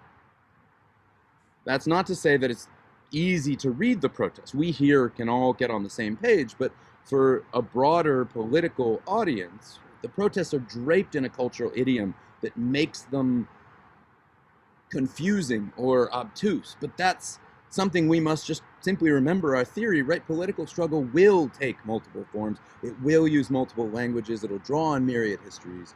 It'll be articulated to social power and hierarchy that's historically and geographically particular. Okay, so we should expect a rebellion to look very different from what we might have seen in the past or what we might know in other contexts, right? So just because farmers are demanding an MSP, which to a neoliberal ear sounds like demanding rent-seeking behavior, demanding supports from the state, we can choose to see them or insist that this is actually much more radical. And so that particular history, of course, we've gotten lots of it here, but it predates the nation form, permanent settlement, canal colonies, tax farming, the doctrine of the lapse, right? We see rebellions in the Swadeshi movement. We see extremists, quote unquote, extremists from Bhagat Singh, right? The history of this moment takes us back to colonialism, and it expands beyond any sort of nation form. We've heard now, right, about PL40, the very ongoing green revolution, the liberalization project that doubled down on fertilizer use, the predations and joint ventures of extraction by Monsanto, now Bayer, the new forms of Indian international capital, the Adanis, the Ambanis. This story is not Indian. So I want to, building on what my comrades have stressed, with just a couple minutes more, talk about the potential. And we've already heard some of this, but the potential of this uprising to reach beyond the nation, to connect and articulate projects bigger than a fight over Indian farm policy, which, again, that's exactly what the Modi et al. BJP combine currently wants us to think. So instead, I want us to say that this is a project that has lots of potentiality, right? We can place this farmers' rebellion and its radical and straining coalition in struggles, as we've already heard, against lots of neoliberal agricultures, right? Though the demand of MSP might seem techno-economic, we might understand it still as radically political. Perhaps Polanyian, a move to protect a real social, ecological reality of producing food and feeding community and family and nation. We can connect a protest against, or rather a protest to defend that reality against neoliberal markets, against the extension of capital into and deep within the ground in India. Right? So this connects us to neoliberal trade activism. Think the Battle of Seattle. It connects us to broader movements towards food sovereignty. Think the radical politics of Via Campesina. It also connects us to ongoing counteractions by scientists and global civil society against the upcoming UN Food System Summit. At the same time, we can see how the farmers are up against an authoritarian state, one that increasingly puts an arbitrary, capricious, and only occasional competent police force entirely in the hands of malicious, pernicious political will. The state routinely employs violence against all forms of dissent. And this goes beyond a rich peasant's analysis or simply going the sort of iconic clashes of rock-throwing farmers and pugries, right? This is also about the climate activists and the Dalit labor activists who are being swept up in their support. This is a struggle against an authoritarian and fascist project. Put a different way, we can look at the Indian farmer rebellion and also hear the refrain of Indian cops are bastards too.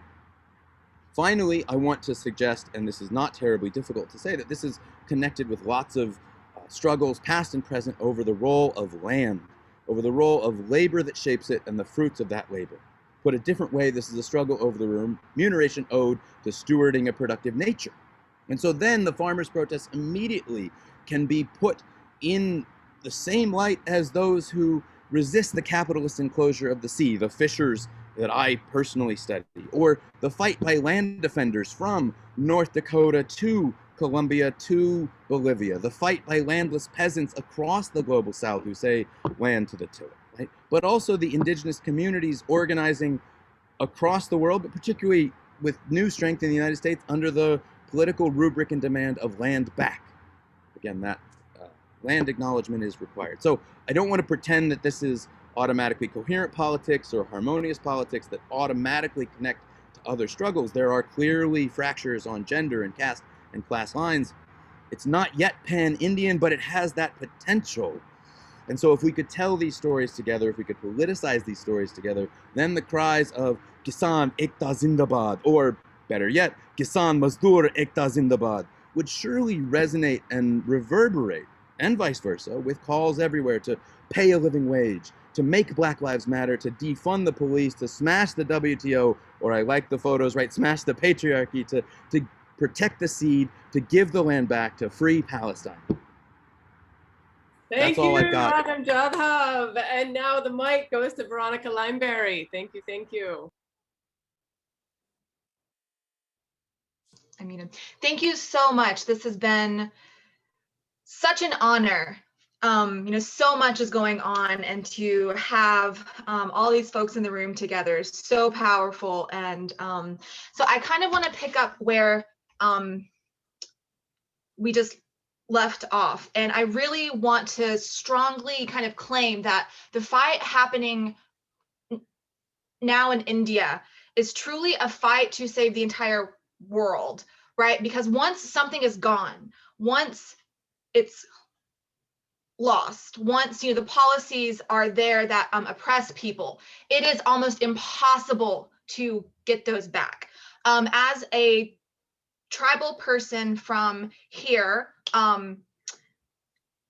one of the stories I want to share is that my peoples lost their right to forage because of the state park service, colonization within the US, the change of farm and agriculture, land steward, land ethics, and it has taken 160 years for them to regain the right to forage in small quantities. Only I think we're up to 16 people per year can forage like 10 pounds each of a sacred plant that was essential to our peoples, right? And so when things are gone, they don't come back easily. And we think about corn as well, right? Look at how terrible corn has become for the world. Corn has become for India, for the US. Corn was a sacred food for so many peoples of the world. And we think of the seeds that are being saved or not saved or lost, and the price controls. And so I want to go back to something that I think Devinder Sharma ji said, that 23 crops currently are now supported by the price support laws. And so what I see there and what I hear there is that the state is still able to determine which crops and which seeds even get to count, even in this. And so while this is such a crucial first step to protecting farmers, to protecting seeds, to protecting the land, it's also, as I think we've all said, it's important to continue to push more. So what crops do we have included? What seeds are being saved? Who gets the price supports, and where and for what? Is it the indigenous crops, the ragi millet, the drumstick plant, the moringa, or is it wheat, right? And so I think looking at it even from the seed perspective about what needs to be saved, what the farmers' rights push all around the world is doing, is really preventing us from the loss of things we can not ever return to, right? And so the support price policies don't only protect the prices for farmers to work and to protect their lands, but it actually protects seed for now and for the future. It prevents it from becoming the next corn or wheat of the world. And I think this is very, very key. And something else that I was thinking through too as we were talking is, so we Garrett can maybe speak more about this in the following up, but we have the farmers' rights provision of the treaty, like the large genetic treaty, and thinking through kind of the failures of that, as well as how could the farmers' rights protest movement, uprising, actually transform the global landscape in a way not only through the UN, which I think could potentially be a toolkit, right? That's like one potential toolkit, but also working with all of the other farmers groups that we talked about. I think there are links in the chat as well for this.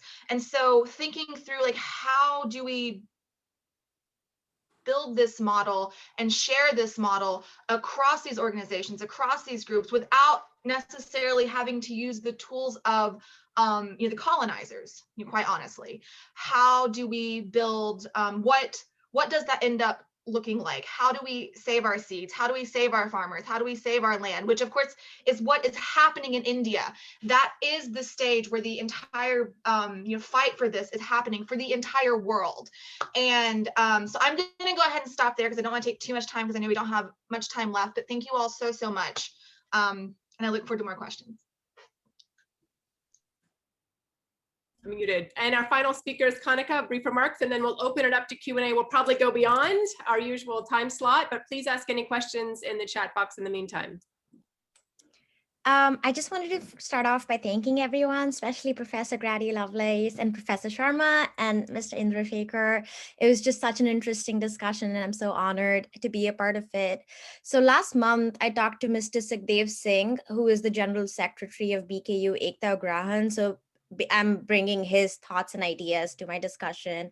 Just want to credit him because these are all things that he pointed out. Mr. Singh was talking a lot about the neoliberal agenda, which we've all covered. So I just wanted to point out quickly two things that I think are really important that he mentioned. Firstly, about how commodity crop culture that has developed through the Green Revolution, especially in Punjab, has been detrimental for Punjabi land.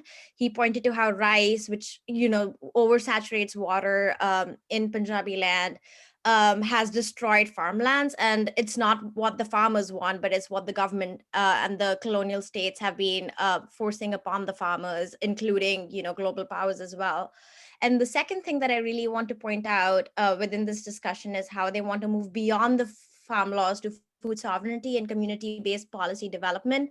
The first thing is just they want to decide what they grow. So for example, they tried growing crops like sunflower, which would work better with Punjab's environment, but they couldn't obtain MSP from the government. And so they are forced through these sort of laws and bully tactics to grow what the government wants and what the global power wants. And secondly, community-based policy development, basically that they are not asked about the laws that should be enacted. It's always sort of like intellectual leaders from the WTO or the UN that are called in, and he sort of pointed out how that is problematic because the WTO has no idea what is going on locally in Punjab. So yeah, I just wanted to make those two brief comments that Mr. Singh pointed out that I think are really important within this discussion, because that would be a socioeconomic benefit, but also an environmental benefit, because Punjabi land has, he said, has become less productive over the years.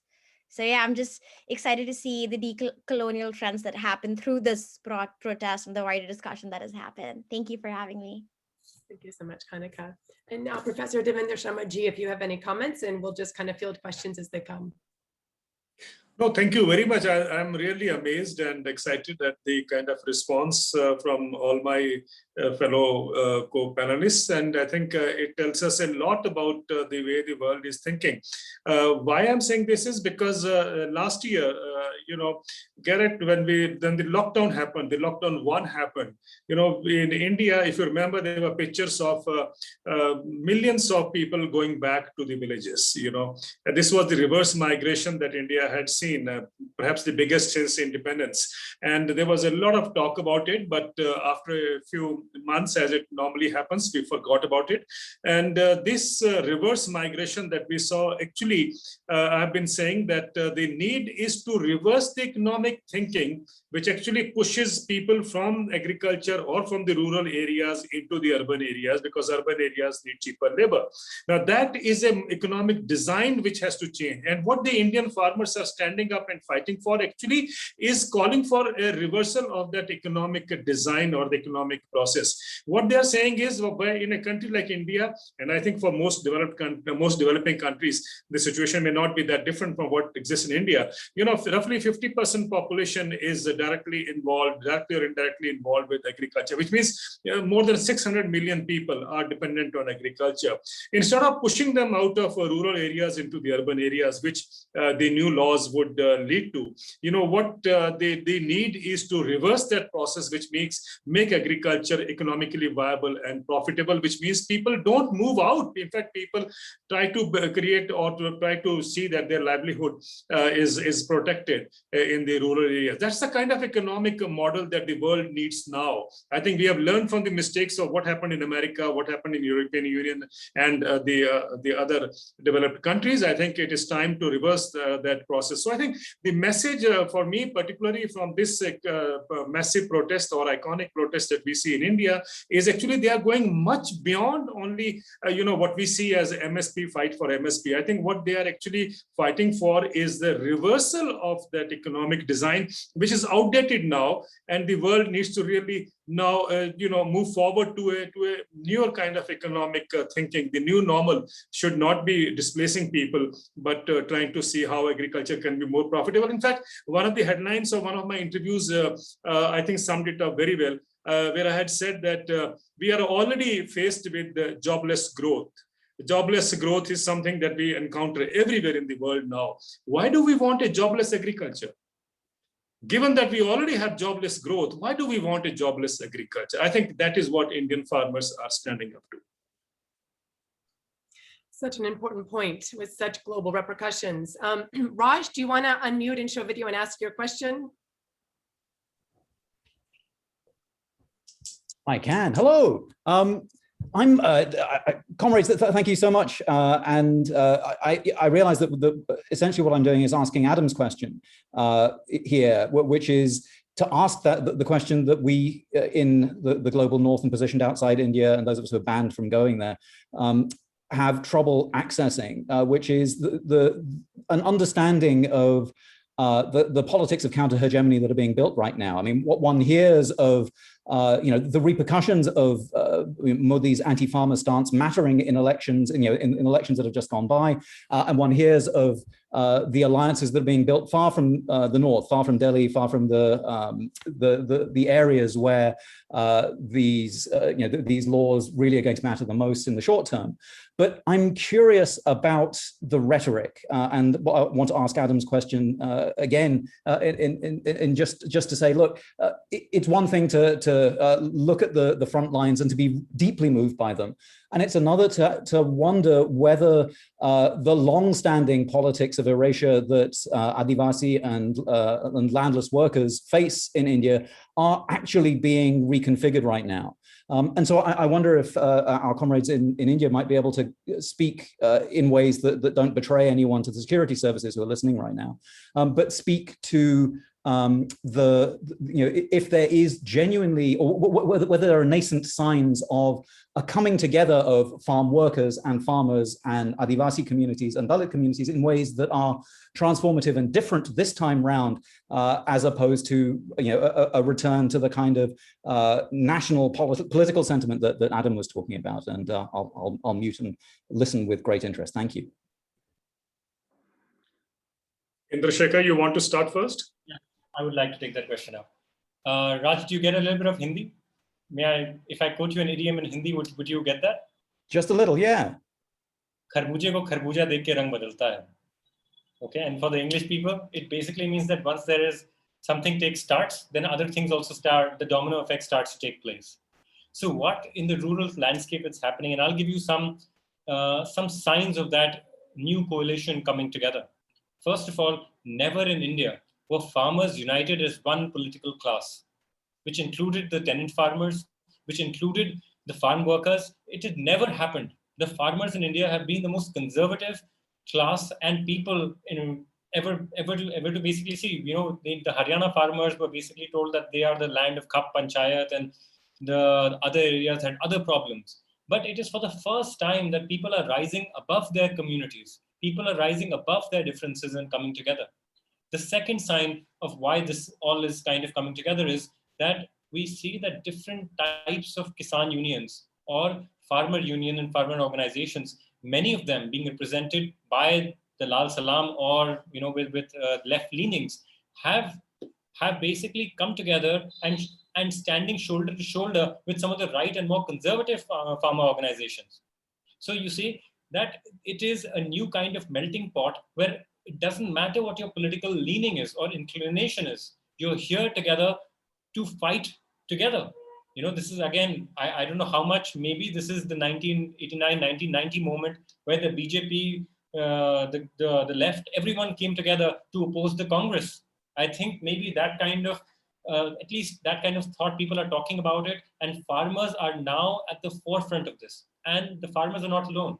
Now, when you ask about the Adivasi politics, if you look at the compositions of the Shahjahanpur encampment, which is on the Haryana-Rajasthan border, you see it is manned, or people who are there are actually, all of them are Lal Salam, and they are all having red jhandas, which were also in the thing, in the photos that I showed you.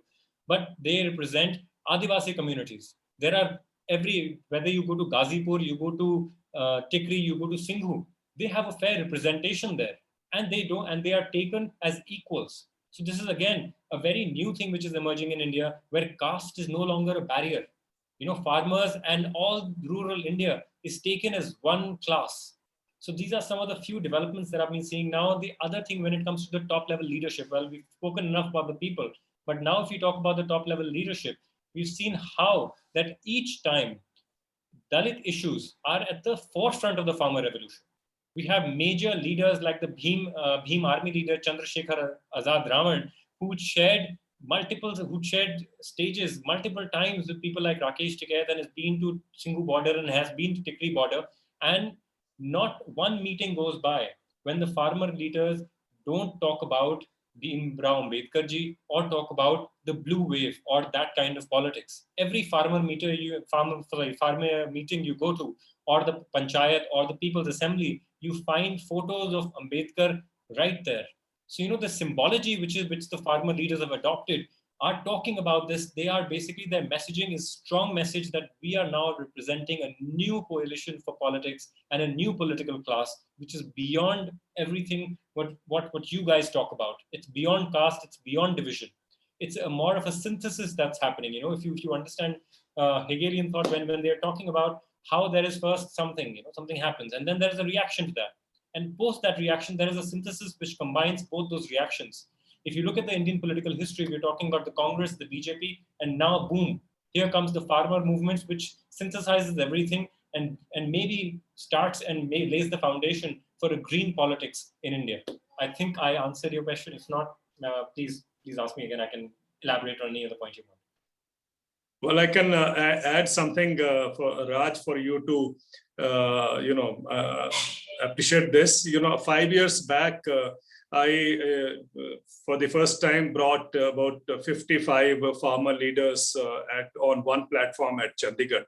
That was the effort we were making to bring all these farmer leaders together, because the farmer leaders didn't know each other. They were, you know, in their own area, they were very popular, but at the national level, they were zero. You know, I always used to say farm leaders are in their own little areas heroes, but at the national level, they are zeros. So to make an effort to bring all of them together, we brought them to Chandigarh first, and then of course we had a series of such conferences, conclaves in the rest of the country. But what I want to share with you is, at that time, when we brought the 55 leaders together in Chandigarh, it was, as I said, first time that the farmer leaders got to know each other. You know, believe me, the farmer leaders of Punjab didn't know the farmer leaders of UP. Farmer leaders of UP didn't know the farmer leaders of Madhya Pradesh, and so on. So you can imagine, you know, they wouldn't know each other. And what we say in Hindi is bhaichara is very important, you know. So the comradeship can only come if you get to know each other well, or if you have at least the same wavelength and friendship. Now, so what happened at that time was that in Punjab, where we have about 30 farmer unions, the challenge for me was how to bring those farmer unions together. They were leftists, they were extreme leftists, and they were, of course, the rightists, and so on. Believe me, it was a tough job, and in fact, we could not bring the Punjab leaders onto one platform. I'm talking of everyone coming together on one platform, and so this was always an issue. You know, how and when will we be able to bring the Punjab leaders together if we really want to make a kind of a formidable effort in the country. And eventually, you know, we also realized realized that to bring the workers, landless workers, along with the farmers was a very tough task, given that both don't see eye to eye. We know that, and we know the kind of difficulties on the conflict of interest and so on and so forth. But interestingly, while we were trying to do it separately, sit with the workers separately, sit with the farmer leaders separately, and now with this movement erupting at this particular initiation of the central laws, we are seeing that everything is now converging. First of all, it was surprising to see that the 30 leaders from Punjab have now come together on one platform, which didn't happen all these years. It didn't happen all these years, but now they are on one platform. They know that it's a collective fight. So you have to, forget about your differences. You have to come together. That has happened in this part. And it has also happened across the country now, whether it is, as you rightly mentioned, Indra, Shekhar, whether it is the Dalit or it is the landless or now even the tribals, they're all coming together. And I know farmer leaders are going across, extending their friendship or warmth to the other communities, because they feel that each one of these the communities which have been marginalized have to come together now. So yes, to answer your question, we see a nascent happening here, which maybe they lead to a bigger politics or political fallout in the months to come and so on. But this, I think, is worrying to the powers that be, because if all these communities or factions come together, I think it will, as somebody had said, the fight will be, or the fight to reclaim the democratic traditions of the country would be enormous. And I think that is what is emerging. Let's wait and watch. Is all I can say. But to me personally, these farmer leaders coming together itself is not a small achievement. It is a big achievement, because all these decades they were separated by ideologies, by political leanings, or by religious configurations and so on and so forth. But keeping everything aside, they are now sitting together, I think, is a step forward. Thank you. Such a good question, Raj. Such really robust and important responses. Thank you so much. So there's two questions in the chat. I'm going to read one and put that on the back burner, and then have another one that I think we'll end with, because we are reaching 2 full hours. But Brad Wilson, who's one of the leaders of the farm justice movement in the US and part of the Disparity to Parity project, was asking about in the US, there was a kind of a churning out of wealth and resources in rural communities after the fallout of the gutting of the supply management and the price floors. And so this loss of resources of wealth and losing of India's resources and viability and wealth as it goes into the corporate buyers' hands, is that being talked about? And I think, Brad, it is, and we can kind of keep exploring that with some of the links in the chat. But the other question from Rajat is, what are the challenges which the protesting farmers are currently facing in their 6-month-long protests? What resources do they need? And COVID is ravaging the region. And so also I wanted to end on a note of how to support the farmer uprising, particularly amidst the ravages of COVID. So maybe we'll just end with final comments by Professor Devinder Sharma ji and Indra on either of those questions. And then we'll have to have another one of these soon. Well, the second part first, your second question as to what kind of support, or the challenges the farmers encounter, and what kind of support can come in. All I can share with you is the retired bureaucrats of Punjab. And these are the bureaucrats who have been at the helm of affairs in Punjab, would mean the chief secretaries and so on and so forth. They have set up a small group, an alliance. They called it Kirti Kisan Union Forum. And they actually went to the border areas to meet with the protesting farmer leaders, and ask them, how could they support them by way of money, by way of resources, or by way of, anything. And they even wanted to sit on a dharna or a protest along with the farmers there, and the feedback that I get is that the farmer leaders told them that we are very grateful to you for your extending the support and, and also offering resources. But we don't need anything like that. What we need you to is go back and amplify our demands or amplify this struggle. So the bureaucrats have come back, and now they are trying to, in their own way, to amplify that, because that is what I think the farmer leaders actually need today. And wherever we are, whether in India, whether in Punjab, or whether in America, or as Adam said, the international audience, I think what the farmers are looking forward to is how to amplify what the farmers are standing up for. I think that is the biggest support that we can extend to farmers in India, protesting farmers in India. They have enough resources. The Punjabi culture, as I think we discussed earlier, and I think the indication also came from Indra, Shekhar, has provided all kinds of support, logistic supports, financial support, and so on. That is there, and I think, of course, over the last few weeks, we see there is a need for bringing it together in a bigger way. But I think more important is the farmers' need for amplify. The word that they use was to amplify their struggle. Thank you, Sharmaji. And Indra, any final thoughts?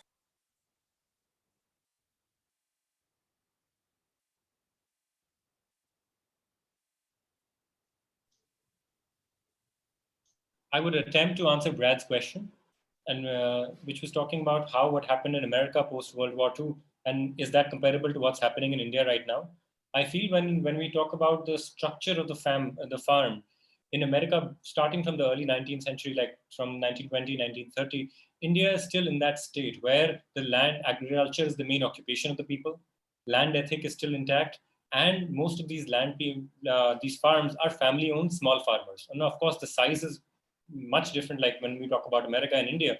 But in terms of the ethic and society, I think there can be a comparison that can be drawn. Now, when I say this with much caution, because India too is experiencing overproduction and falling prices, which was the case after World War II in America. After the little boom from the war ended, American farmers were once again, fighting with falling prices, land degradation, and other issues. And the American government, what they did is they said that, why don't you take these free credit loans and get big or get out? Now, I think the Modi government similarly has tried to start by giving farmers loans. So when the coronavirus pandemic hit the country, the government, instead of supporting farmers directly with budget, said that we are going to give you loans instead. Now, this, I think, is drawn again from post-World War II America, where farmers were told that you can get all the loans in the world that you want. And we know that by the 1970s, that fiscal system came to a complete crashing end. And farmers had to, there were farm closures and people lost their farms. So I think Modi government, what they're doing, they're playing it. And first of all, the Modi government is not making policies for India. If we understand deeply what is really happening in the PMO, it's coming straight from Wall Street. And Wall Street is following exactly what they did to American farmers, now they're doing to India. So they said, oh, Indian farmers, take as much loan as you want. Today, if you see the indebtedness of the Indian farmer, you will find that it's at its highest level ever in the history of the country. With something, they've introduced schemes which are there for American farmers, such as the Kisan credit card, and they've been slowly boiling the frog, as they say, by getting one America-style step here, one America-style banking step there, one rural infrastructure there. And India is being goaded onto the same line as America. How far we've come, I think that is another webinar we can have on that. But we are definitely following the American model.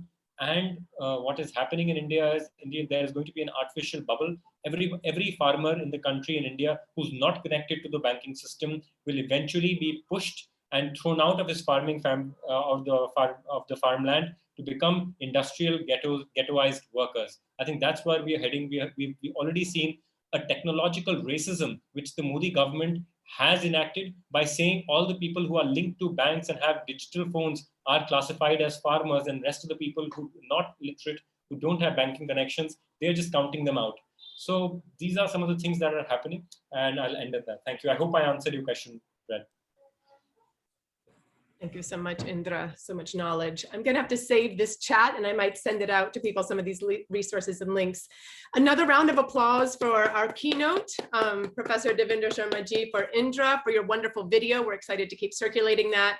for our panelists, and for our wonderful audience members who bring so much knowledge to this gathering. We're going to have to continue this conversation, particularly along the lines of urban-rural linkages, as Malini Ranganathan put in the chat box, and as well as Jordan Treacle and others. So much gratitude to you all, and we continue to stand in solidarity to India Farmer Uprising. We'll continue to learn from this important event and consider it a potential tipping point for international agricultural policy. Thank you, good people.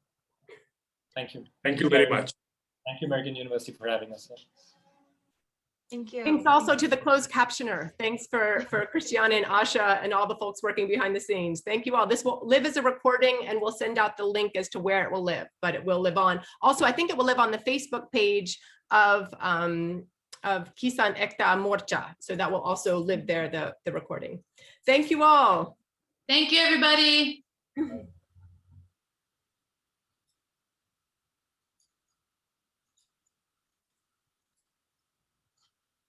I'll turn off the